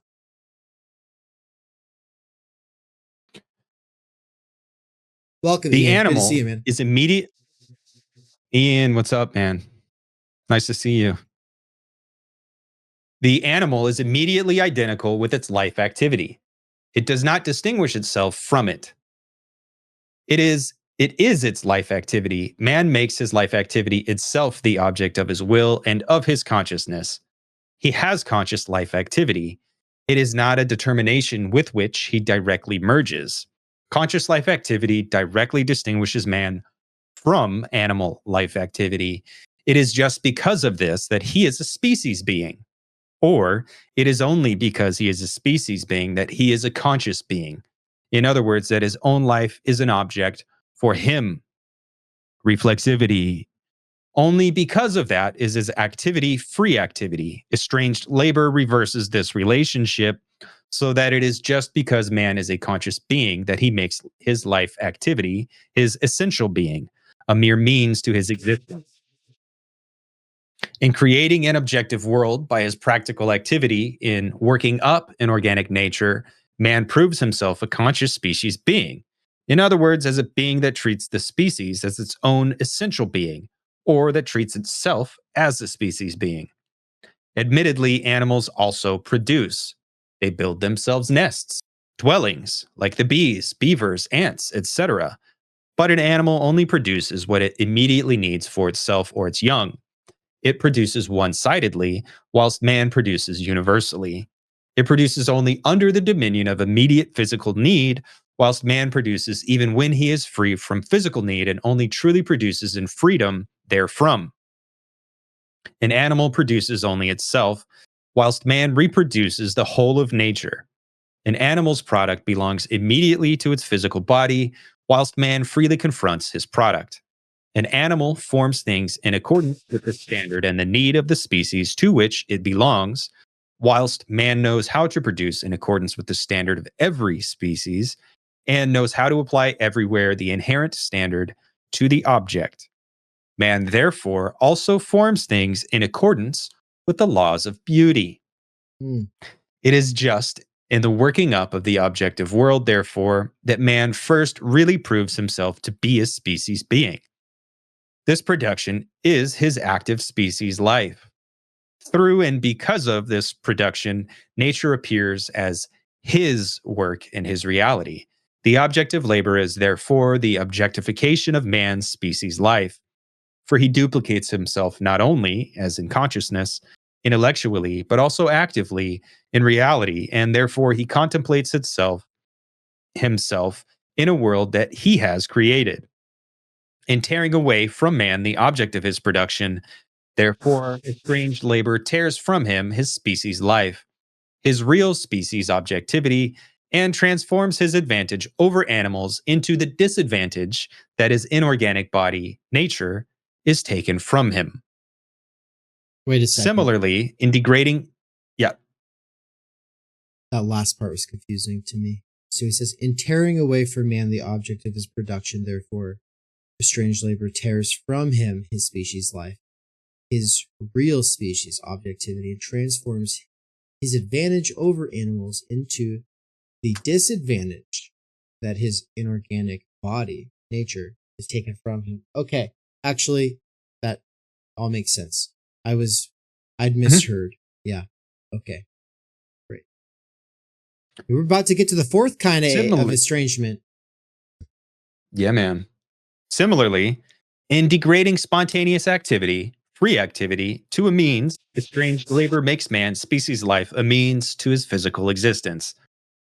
The consciousness which man has of his species is thus transformed by estrangement in such a way that the species' life becomes for him a means. Estranged labor turns thus man's species being, both nature and his spiritual species property, into a being alien to him, into a means to his individual existence. It estranges man's own body from him as it does external nature and his spiritual essence, his human being. An immediate consequence of the fact that man is estranged from the product of his labor, from his life activity, from his species being, is the estrangement of man from man. If a man is confronted by himself, he is confronted by the other man. What applies to a man's relation to his work, to the product of his labor, and to himself also holds of a man's relation to the other man and to the other man's labor and object of labor. In fact, the proposition that man's species nature is estranged from him means that one man is estranged from the other, as each of them is from man's essential nature. The estrangement of man, and in fact every relationship in which man stands to himself, is first realized and expressed in the relationship in which a man stands to other men. Hence, within the relationship of estranged labor, each man views the other in accordance with the standard and the position in which he finds himself as a worker. We took our departure from a fact of political economy, the estrangement of the worker and his production. We have formulated the concept of this fact, estranged, alienated labor. We have analyzed this concept, hence analyzing merely a fact of political economy. Let us now see further how in real life the concept of estranged, alienated labor must express and present itself. So if the before- product of labor is alien to me. Yeah. Before we go on, is he saying anything more in the middle paragraph? Is he saying anything more than once separated from your species being, which is this free life, conscious activity, having Bildung, having cultivated, your cultural, historical, capacities. Once estranged from that, which is step 3, we are consequently step 4, estranged from one another, just a concrete other person. Obviously, if we're all estranged from our species being, well, then we can't relate to one another as human beings. Is that all he's saying? Yeah. We can't recognize ourselves. And because we can't recognize ourselves, we can't recognize ourselves in the other as well. So yeah, that total atomization where you are alien to me. You're truly alien. Like, I can't relate to you. I'm in opposition to you. We're in a zero-sum world. We're fighting for resources. You might take mine. You don't belong to the same spiritual thing that I belong to because my ideology is mine. This capital is erasing this inner subjectivity, and we're all miniature Robin Crusoes. That's perfect. Yeah, that makes sense. And that's what I suspected, just making sure that we got it. Let us now see further how in real life the concept of estranged, alienated labor must express and present itself. The product of labor is alien to me.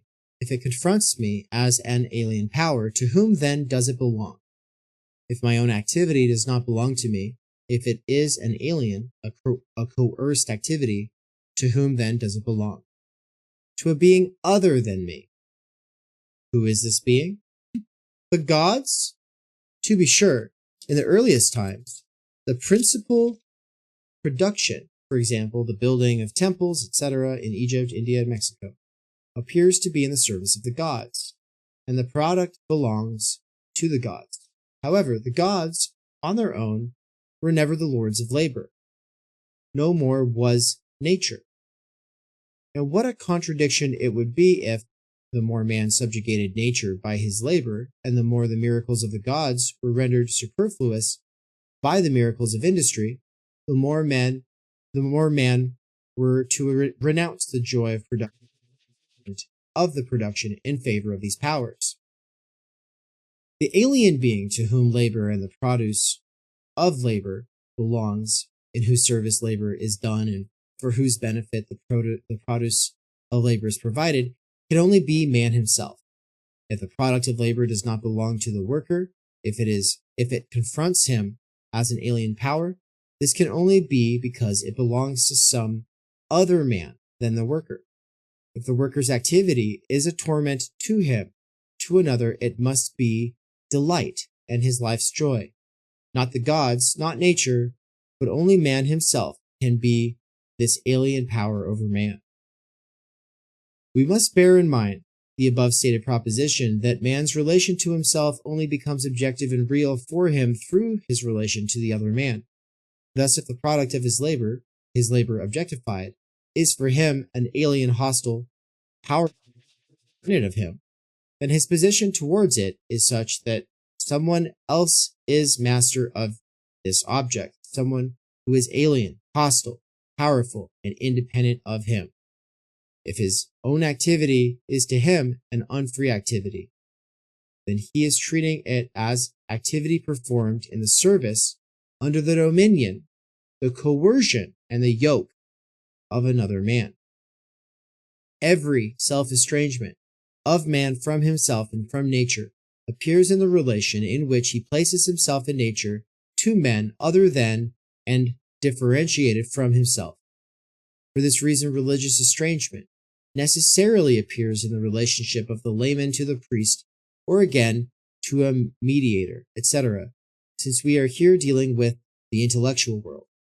In the real practical world, self-estrangement can only become manifest through the real relationship to other men. The medium through which estrangement takes place is itself practical. Thus, through estranged labor, man not only engenders his relationship to the object and to the act of production as to powers that are alien and hostile to him, he also engenders the relationship in which other men stand to his production and to his product, and the relationship in which he stands to these other men.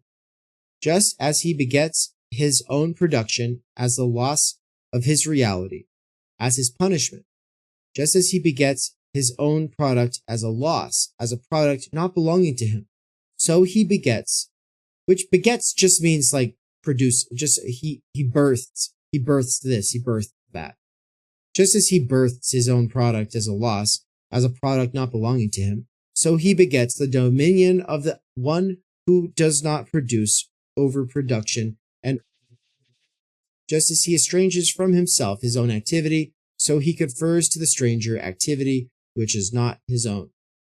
Till now, we have only considered this relationship from the standpoint of the worker, and later we shall be considering it also from the standpoint of the non-worker.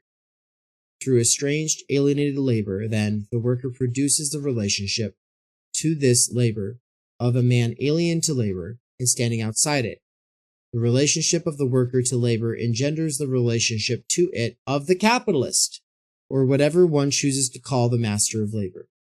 Private property is thus the product. And it's funny, he calls it the master of labor because, and then we always go back to the PMC as a historically contingent, formation, because the master of labor was the owner of the means of production. Nice and simple. Now it's like, no, there's the people who own some technical fact, and they're shareholders, and they have nothing to do on site with actually controlling the labor. Like, they might have some decisions that have some influence, like they might decide to shut a factory down, or they might decide to lengthen the working day. But at the end of the day, most of the time, it's the people representing them on some board who are making those kinds of decisions. And those representatives making those kinds of decisions are functionally controlling the world, right?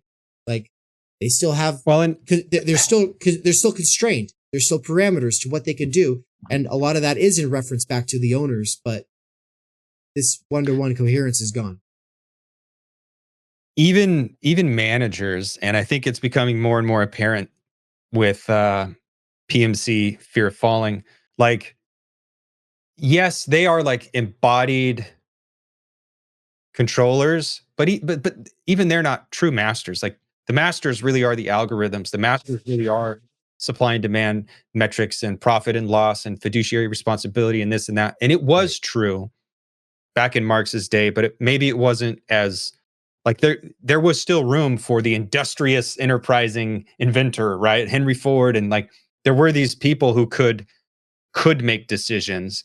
And then with the managerial revolution, it was still the case that there were companies. There could be a collection of people who could share a vision and they could make decisions to chase that vision. But now we're at the point where there are no real masters anymore. Everyone is just chasing this fiduciary, this growth, this profit. And I do think it is always worth pointing out, because it's not like we're not saying, hey, PMC, fuck you. We're saying, hey, PMC, we are all on the same side, but not the way you try to say it. Because they'll sit there and say, no, I'm a worker too. And it's like, bitch, first of all, no, you're not. Like, there is a difference between sitting in an office and playing with an Excel spreadsheet and shoveling a ditch or cleaning shit off toilets or dealing with, old sick people in hospice care. Like work is work. Don't get that shit twisted. But like, no, we are all on the same side, because you think you have control. You think you're making decisions, but you're not. You're just responding to market trends. You're just responding. Even the owners anymore don't have. I mean, they get kicked off the boards of their own companies and shit, right? Like, people are put, like, Elon Musk, you own these companies, and fuck Elon Musk, but they're like cucking him at his own company. And it's like, well, I mean, he's at least a symbolic figurehead of these things. But yeah, there truly are no gods and no masters, and it's actually not a good thing. Like, those guys got what they wanted. The reason we always have to explain where we're coming at it from is because people tend to take it in this direction that says, hey, the only people whose voices matter are workers, and the PMC is not real workers, which becomes this form of gatekeeping, essentializing. It becomes some kind of an identity thing. And from our standpoint, it's just a reminder that, first of all, everything we hate about politics, we hate because it's all part and parcel to this discursive Taylorism that seemingly benefits the PMC in the short term. It doesn't even do that, but it's a mode that they take for granted. And of course, they don't want to think it's like, as Barbara Ehrenreich says, it's the class that doesn't want to see itself as a class. Anything it would prefer to see itself as white. It would prefer to see itself as worker. It would prefer to see itself as X, Y, and Z identities. But at the end of the day, it's like, yeah, but, middle strata that is falling, and you have this fear of falling, and everything you do is determined by that. And of course, part of that means that you inherently see a separation between yourself and those you're trying to represent. But that's why you want to represent them, is because you don't want to be in their position. Okay, so that's on the side of like a critique of Radlibs, which is where someone like One Dime can, Tony sees the value of it, right? And of course, I had that conversation about the PMC on his channel. And I think I have the same kind of conversation with Elton Kelly, who's like the co-instructor of the PMC course at Theory Underground, which was the second course that we taught at Theory Underground. And there's a reason why it came second, is because it's one of the most important ideas, not just because, working class people are tired of getting gaslit by the PMC. Like, no, that's not it. That's part of it, but also because care about a radical kind of theory that has some capacity to actually change things. We got to get over this idea that these ideas from the 18th and 19th centuries can be copied and pasted into our current context without radical revisions that actually dial in to the new situation. And the new situation involves not just this new class formation that we would call, say, the PMC. It also involves the fragmented mass that I talk about in that critical media theory lecture that went up a few weeks ago. Right? So that's the without understanding that as like as an essential part of the situation. Well, then we just get back into this. Everybody on tour was saying it. Well, we just have to build back the working class coalition. We just have to build back the working class. Then the working We just have to build back the working class. Then it could have a party. Let's build back the working class. Then it could have a state. It's just always the same fucking thing. And it's like, guys, you're not like taking any serious lessons from the 20th century. Like, yeah, I'm sorry. So it's not about who should talk and who shouldn't talk, but it's about how the situation has fundamentally changed. That's all. So, and that's why I don't see a major contradiction between, our interest in those ideas with PMC in that course and what, Gores is doing in Farewell to the Working Class. I don't see the contradiction, and you don't see the contradiction that Daniel Tutt sees. Yeah. Daniel Tutt sees this huge contradiction in us taking Gores seriously there, because Gores is essentially saying that the politics of the old proletariat aren't the politics of today, that we have to find something new. Tendency is either fascism or unionism. That's the only two directions that you can really take the workerism. And it's like, so Gores is out here saying, well, no, what we have today is like this new, like, non-class that's emerging. Gores doesn't say that's the revolutionary subject. He's open to that being a possibility, but he's also not saying that. And if you have pegged us to be the guys who are critical of the PMC because we think that the real solution is going to come from a working class movement, well, then of course there's a huge contradiction there. But it's not. Yeah. And going back to the revolutionary subject, like people are asking who is the revolutionary subject. I don't think there is one. I think that's a foolish conversation. I'll just say it's the child, and it's not even one that's alive yet, right? It's a whole generation it's a whole generation of people in the future towards those people. It's virtual. Stop assuming that they're here with us now, Exactly, dude. And I don't mean it's an entirely foolish conversation. I think it's a foolish hill to die on, and there are people that will die on that hill, and I think that's fucking foolish. But yeah, like this notion that you're either one side or the other. Oh, well, it's either going to come from, PMC collaborating and representing and caring and doing all the right things, or it's going to come from proletarian fucking revolution. No, dude, both of those will just make shit worse. I don't want shit to get worse. I don't want a role play revolution. No. It's like this: neither above nor below, neither revolutionary nor reformist.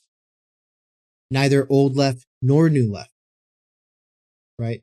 And it's like that. You can't process that if you are too entrenched in any one of those positions. You just can't process it. Where are we at? We got 2 pages left. 3 pages. Yeah, I'll take it. You got it. Yeah.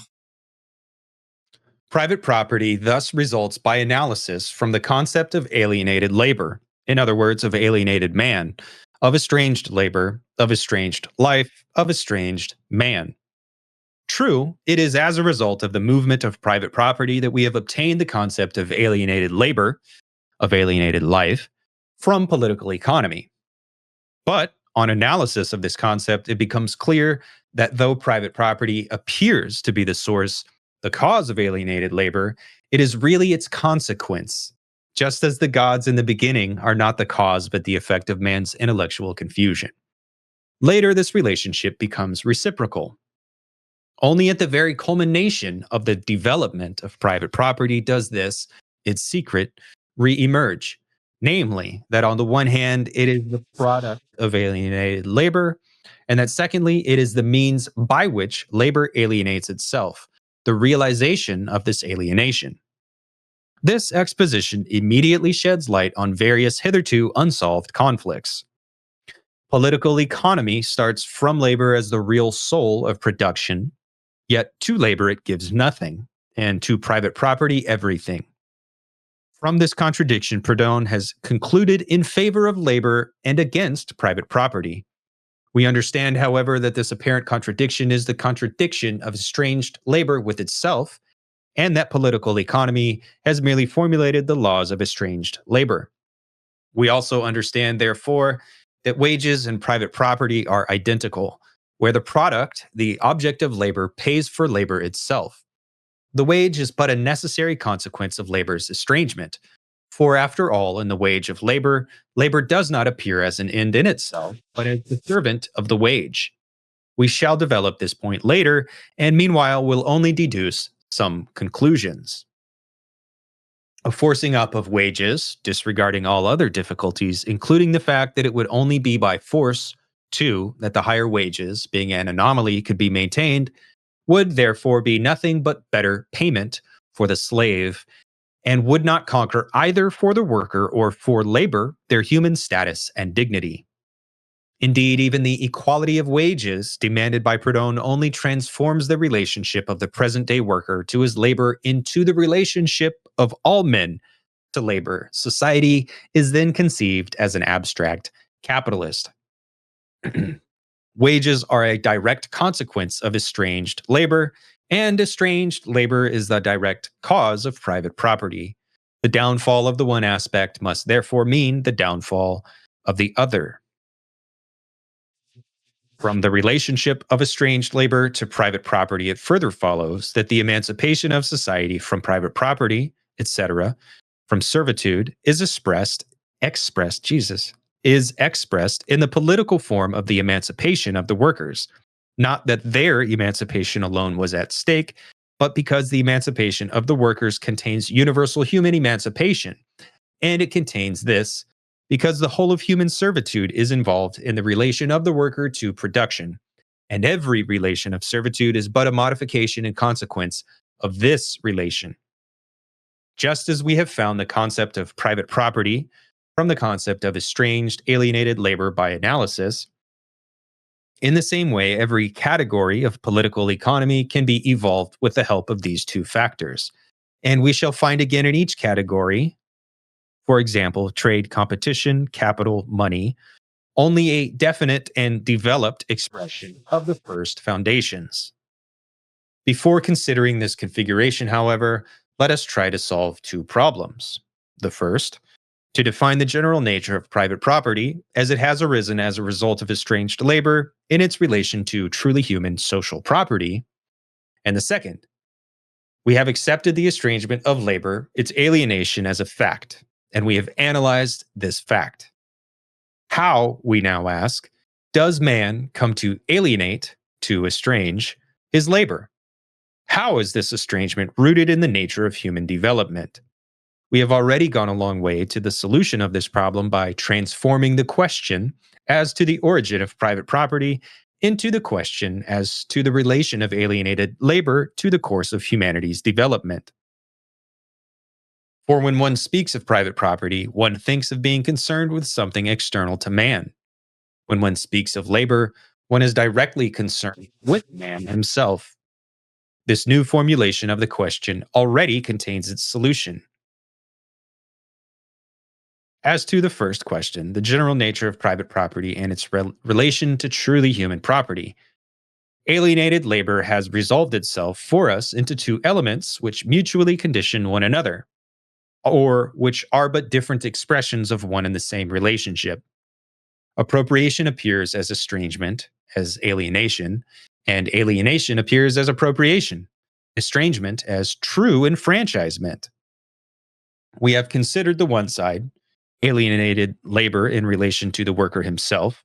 In other words, the relation of alienated labor to itself. The property relation of the non-worker to the worker and to labor we have found as the product, the necessary outcome of this relation of alienated labor.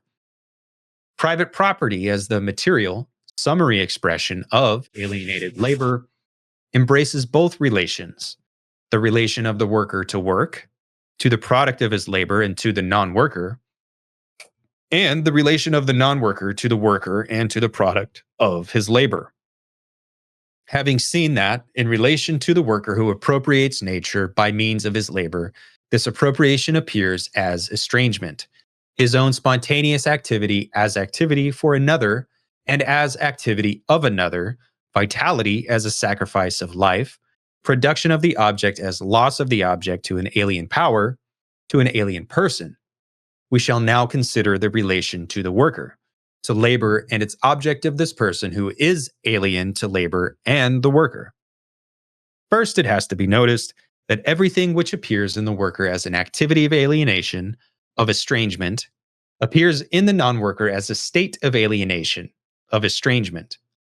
Secondly, that the worker's real practical attitude in production and to the product as a state of mind appears in the non-worker, confronting him as a theoretical attitude. Thirdly, the non-worker does everything against the worker which the worker does against himself, but he does not do it against himself, but he does not do against himself what he does against the worker. Let us look more closely at these three relations.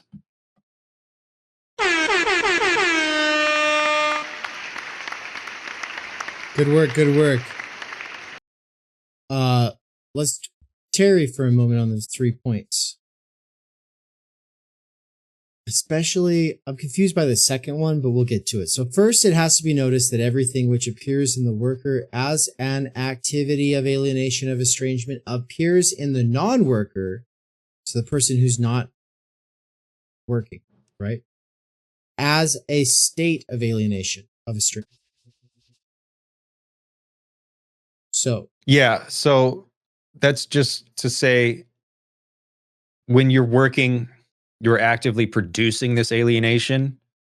But even if you're non-working, even if you manage to only be a consumer, you're still in this state. You're still alienated from yourself, from your species being, and all this, because capital is kind of standing in the way. Of being able to engage with your own bodily functions, your own spirituality, and your own belonging to humanity. I take this to be that he's saying, from the standpoint of a worker, there is the activity of alienation. It's like, oh, I have to go to work. I can't practice the violin. I can't learn how to understand music. I can't practice functionally, there is the activity of alienation. You experience it because you are a worker. But then from the standpoint of the non-worker, that appears as just a state of alienation. So it's not an activity. It's just like, oh, that's just a stupid person. That's just a stupid person. That's just a person who doesn't get it. That's just a poor person, right? Like, from the standpoint of a non-worker, there's just something essential about that person. They are just in a state of poverty, as opposed to they are in a process of poverty. They are doing activities of poverty. They are being impoverished through their life activity. And so, like, this, this is how, we'll just use racism gets essentialized, from the person who doesn't think in terms of how the labor process or one's inability to even be a part of it, like, factors in. They're just going, oh, like, the generalities, and this is just how these people are, right? 1350. Yeah, I don't, that 1350 meme, 13%. Yeah, which is fucking retarded. I'm not saying that. Don't know. Yeah, everyone who's watching, that's stupid. That's stupid bullshit. I mean, that totally works. I don't know. I don't know if it's, yeah. I don't know if he's saying from the standpoint of the non-worker, from the standpoint of the worker. Like, I just read it. Everything that appears in the worker is this, like, active production or active participation in this poverty of process of poverty. Jesus. Also appears in the non-worker, kind of like how we're saying the PMC. Like, the PMC have some power, but they don't actually have power, right? And they are not always actively participating in it, but they're still kind of subjected to it. Like, you still have no choice in the matter, even if, you still have a bullshit job. Yeah, you still, yeah. So I don't know if he's saying from the standpoint of the non-workers, those workers are those poors are just poor because they're just poor. I don't know. Like, I took it to mean, like, it is this box that none of us can get out of. Like, it's an activity of alienation. We're participating in the process of poverty from our perspective, but even the people who aren't working still can't escape this total process of ultimate poverty, because We're all fucking alienated. We're all estranged. Can't escape it. I don't know. Really quick, going back up, it says we have considered the one side, alienated labor, in relation to the worker, the relation of alienated labor to itself, property relation of the non-worker to the worker and to labor, we have found as the product, the necessary outcome of this relation to or of alienated labor. So like them not, so the person who doesn't have to work is conditioned by the person who does have to work. Is what he's saying there. Like it's, yes. Private So property as a material as just a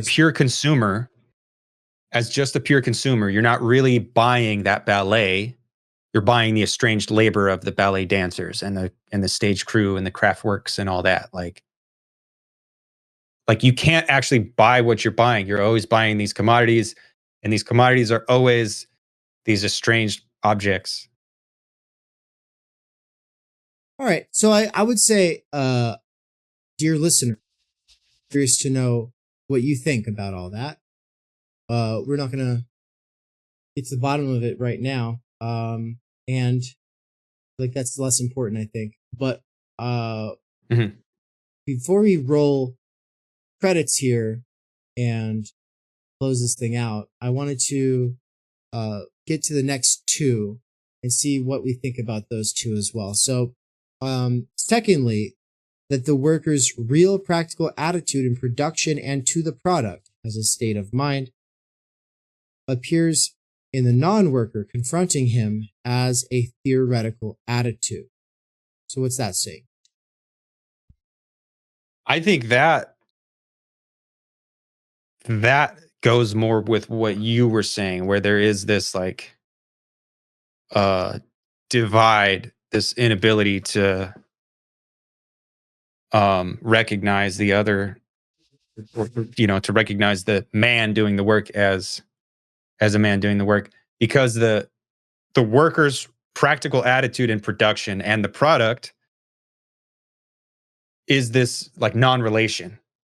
Like it is alien, it is external, and that appears in the non-worker as a theoretical attitude. Like the non-worker just can't conceptualize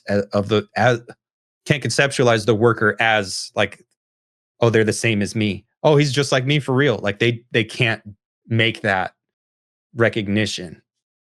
But I don't know, dude. Appears, we know appears is always a fucky word with Germans. Yeah. So if the worker's real practical attitude in production and to the product appears in the non-worker theoretical attitude, does that mean that? Well, because I kind of want to say that this is him saying that when we talk about how we don't have time for that, like if I say I don't have time for that, he's that from the standpoint of a person who doesn't have to work, they see that as a theoretical attitude. That's your opinion, man. That's your belief. You're saying you don't have time for that. So they are doing the belittling thing of like, no, you're poor because you're poor. You suck because you suck. Something is wrong with you. Okay. That's okay. I mean, I want to say that, right? No, I do think that goes, I think that's it, but also it's I'm like poor okay, because I'm poor, so I don't have the equipment to really cope with it. And this is where you get like, oh, Timenergy, oh, cute word, oh, but they don't have that visceral sense that everybody they love and everything they've ever wanted to do has been undermined by this real lack. And they're just kind of like, oh yeah, that's just your new OJ, ha ha ha. Like they're not, they don't have that visceral embodied relation to it. Right. That's what I take it to mean, which I didn't remember that being in this reading. It's like, you always find these little kernels, man, but that's fucking, That's good shit. Yeah, dude. And it's like talking to people sometimes you'll be like, oh, you know, I really wish I could do this. I like just today, dude, I was thinking how good it feels to have car insurance and registration.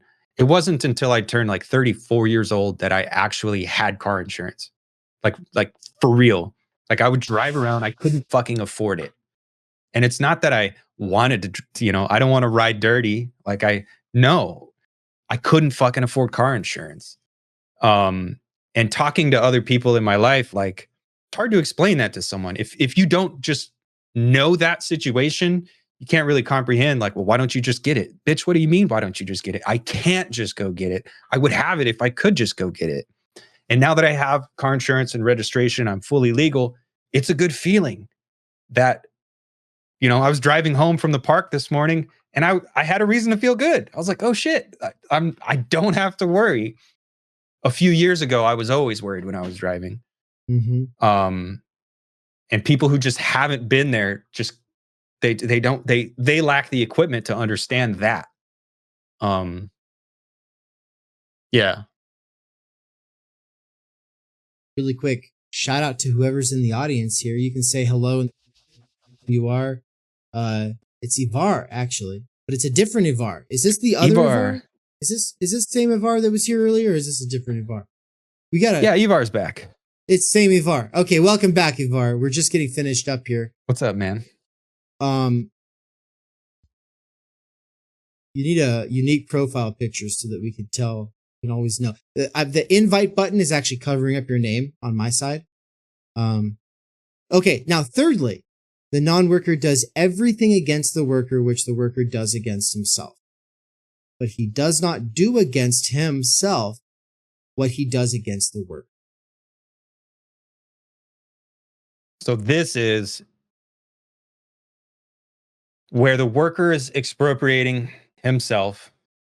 The worker is producing his own expropriation. The consumer, or the pure consumer, or the non-worker is also doing that to the worker, but he's not doing it to himself because he's not producing. He's not producing his own exploitation or expropriation. I think that, to me, that last one is pretty cut and dry.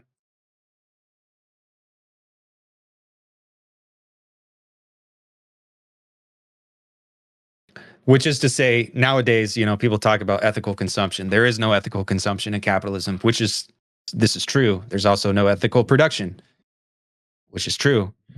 Yeah, you can't buy a commodity that hasn't come at the cost of someone else's time, energy that was then converted into labor power. You just can't do it. And the non-worker or the pure consumer doesn't have that relationship with the products of productivity because they're not productive. Right. No. Which is arguably like the real sense, which is to say there's a bunch of shit that we produce, like passive data farming off of us, and we produce whatever. Yeah. Everyone's producing at a certain level, but there's also, there is still like those things have to get from point A to point B, or you can't get them off of Amazon, right? And those things have to get made, and that's the level of productive process that, yeah, there are people who just aren't in it. They are not in that process, and they might understand not having time, but they don't really understand not having time energy, like in this way that's visceral. Like, I think I can convince anybody they don't have time energy if I really work at it. But to really care about it, requires first kind of realizing that time management practices condition to solve the problem. And that's not going to click for you if a little time management in your mind really is all you need, because you're not actually exhausted at the end of the day. You're not actually exhausted at the end of the week. And you actually could take 3 years off from work, and you could just focus on a book project if you truly felt compelled. Right? So this is kind of getting us to, like I say, these 3 points do get us at a sort of, almost working class identity politics sort of position that Marx is. He's setting it up here, which he says in the last sentence. Let us look more closely at these three relations. And what's the next section called? Private property and communism. And so he's going to go into those who own versus those who don't own, blah, blah, blah. And he's going to build up why there's a case for communism. Okay. Well, setting that aside, I just kind of wanted to say, I do think we spend a lot of time being like, working class identity politics ain't it? Workerism ain't it? And because we do that, it's also always important to then come back around and be like, but also there is a reason why not everybody gets this. There is a reason why most people aren't going to just kind of like intuitively get it. Now, I'd say most working class people, I talk Timenergy, they instantly get it. Every working class person knows that there's all this shit that they want to do every new year. And then that stuff all falls apart because they just don't have the time energy. The large energy infused repeatable blocks of time aren't there. And if it was there, then they wouldn't have the potential recognition and the other, the institutional apparatuses that are necessary for keeping that energy harnessed to something repeatable. Like it requires institutions to make repeatable time. This has not been emphasized enough up to this point in the theory, but it is there. It's there. You do see it in Waypoint. You do see it in Timenergy. It's just never really emphasized enough. So with all that said, this is Estranged Labor, everybody. It's one part of the economic and philosophic manuscripts of 1844. It's not the whole thing. And what I really hope that I've done is giving you all like a reminder of, oh, there's some really good shit here.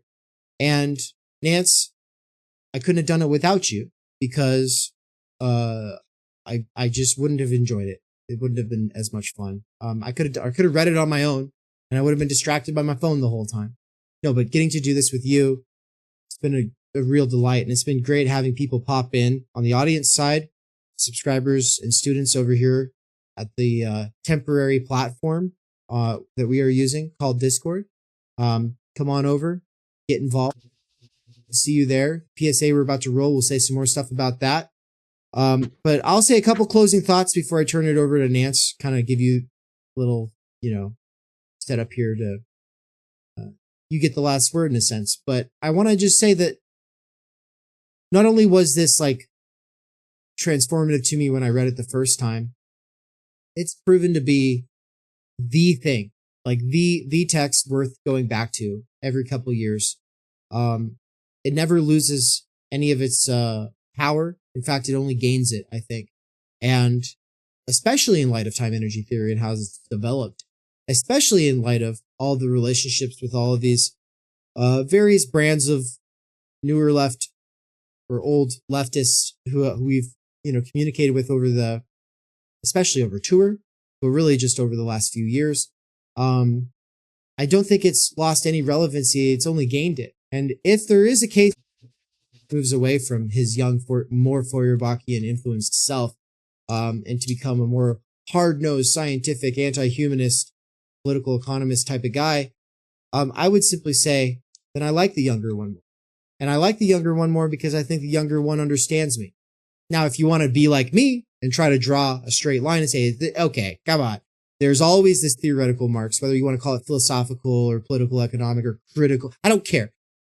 There's this kernel of, I care about human beings that always makes him a special thinker to me. I love Descartes. I love Kant. I love Freud, whatever. But you know what? I do love a genius thinker who says, hey, most people working most of their lives and not getting to live.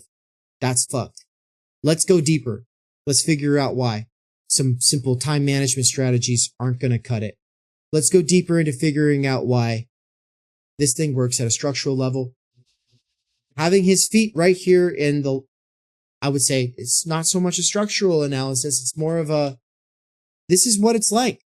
Like he understands that poverty doesn't just suck to grow up in because you don't have bread, because you don't have rent, because you don't have X amount of money that would make it all better. No, it also sucks because you don't get to appreciate the things that make being human worthwhile, and you lack the knowledge and understanding necessary to conceptualize your own existence, which he actually considers part of what our species being is and the condition of our conscious freedom itself. That is my favorite thing here. Yeah, dude, I've been neck deep in Timenergy, the book, in stores all across the nation. Well, it's on the internet, so that means it's in stores all across the whole world. Yeah.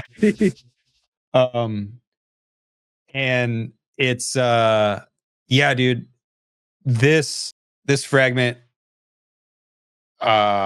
is awesome, and like coming back to it when I am so into Timenergy right now. There's a lot of resonances. There's a lot of moments where it's like, yes, dude, Marx is onto something, truly onto something. And that's because, you know, I'm already convinced of Timenergy, right?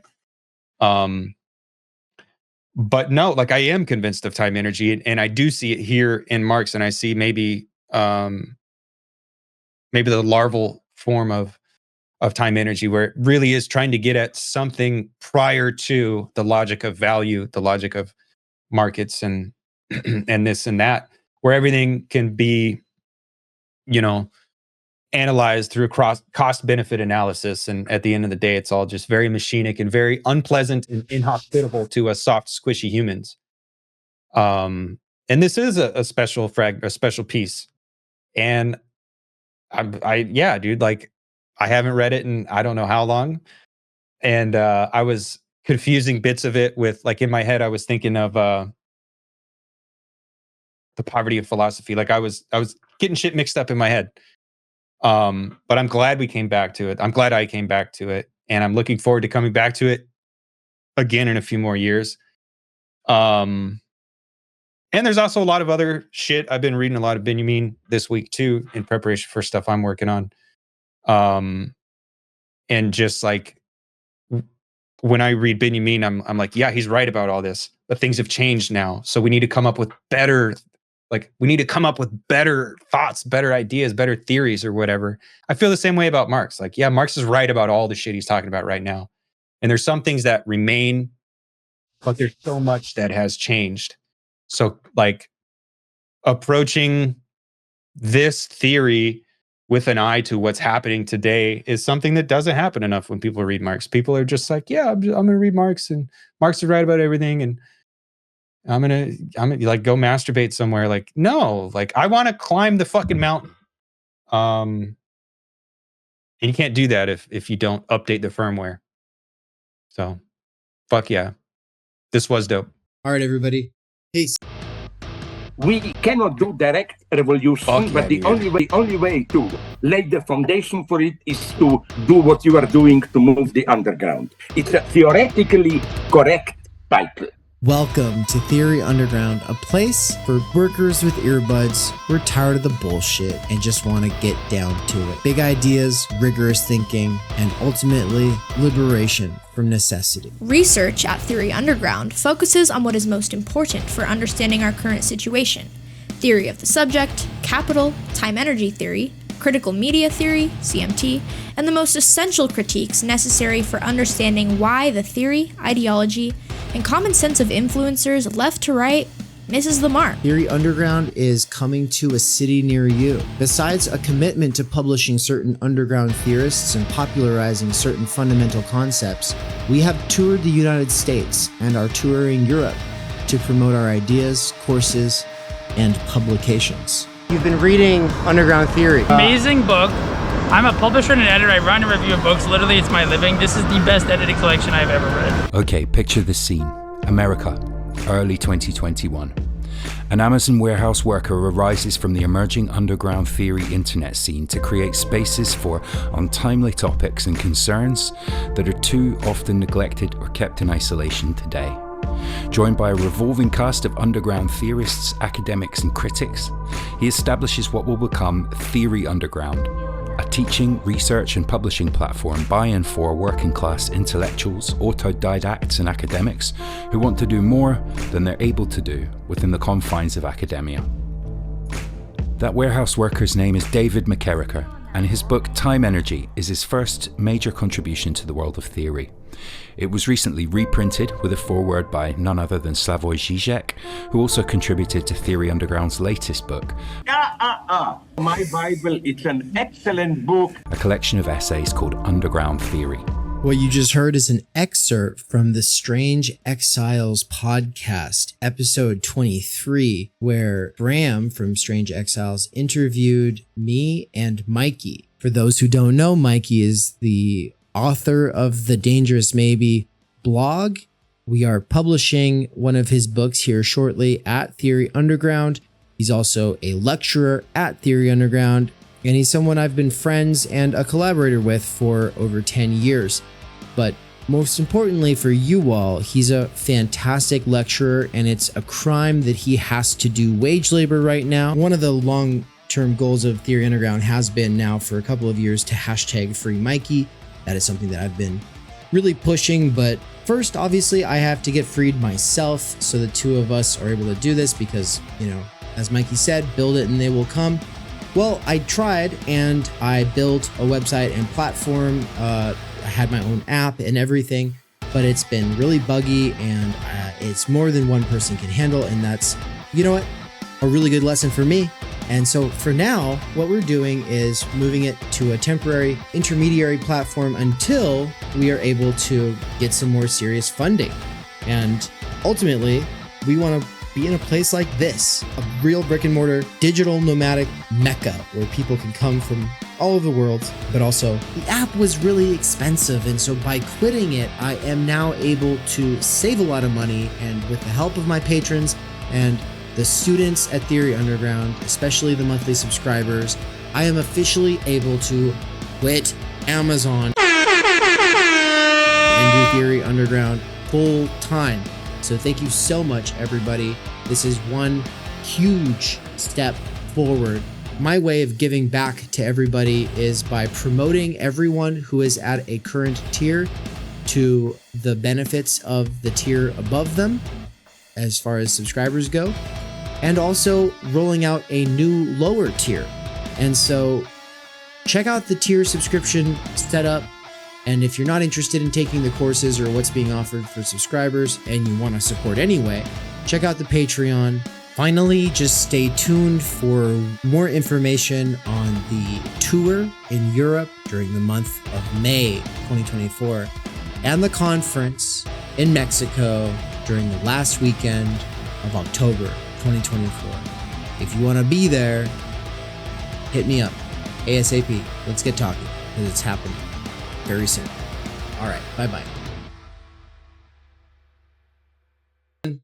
All right, everybody, as promised, here at the end, and it's after the PSA as well. It's like a nice little like Marvel movie, like at the end of a Marvel movie when it's like you really stuck around past all the credits and shit. Then it's like, whoa, that's cool. And it's like, that's right. You get to hear the special feature, which is us saying thank you to patrons, specifically. The subscribers, they already know how much we appreciate them.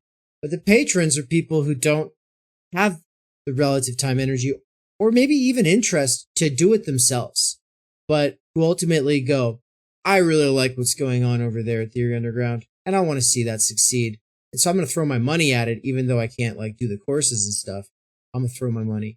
And so the people who are in the $25 tier get an actual shout out by name here at the end. And so to Nikolai and Sahil and Zoxandra, I hope I'm saying that correctly, thank you for making this possible. Just the three of you, $75. Are you kidding me? Are you kidding me?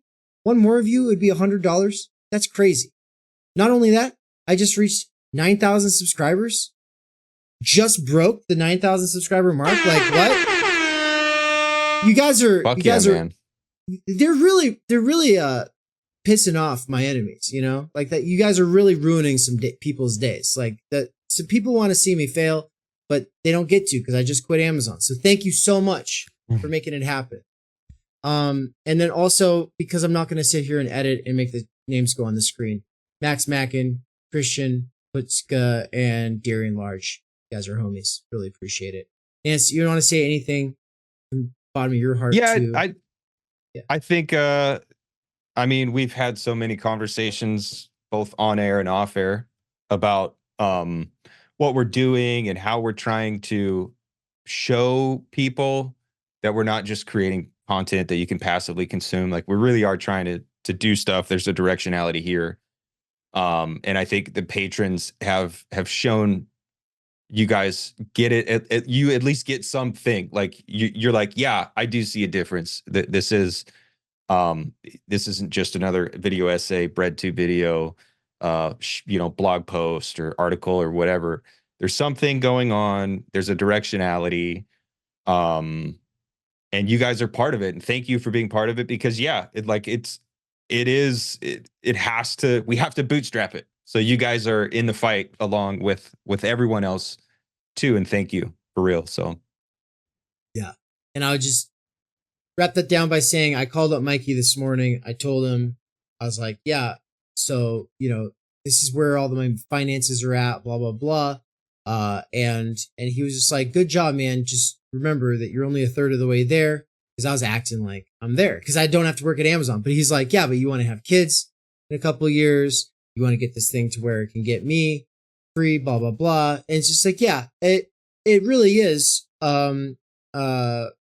It's a third of the way there for like where I need to, but, in this broader adult Dave kind of sense, but no, I couldn't be happier right now. And as I told him, by the way, what it takes for me to be able to lead a decent life and have a couple of kids with my wife, like here in the United States, I can do that for like a third of the cost, temporarily living in another country. And so talk about bootstrapping. That's exactly what we're doing. And, we're just going to keep doing it because, we're being realists about capital. We understand the situation at least enough to be able to say, we're not going to just stay under it. We're all going to kind of like team together here and, sort of, slipstream one another into something different. So thank you for slipstreaming us forward with those patronages. It really means the world. And if you're like watching this and you're like, but I do want to do courses and stuff, well, then check the description, become a member that way. All right. Thanks, everybody. Peace.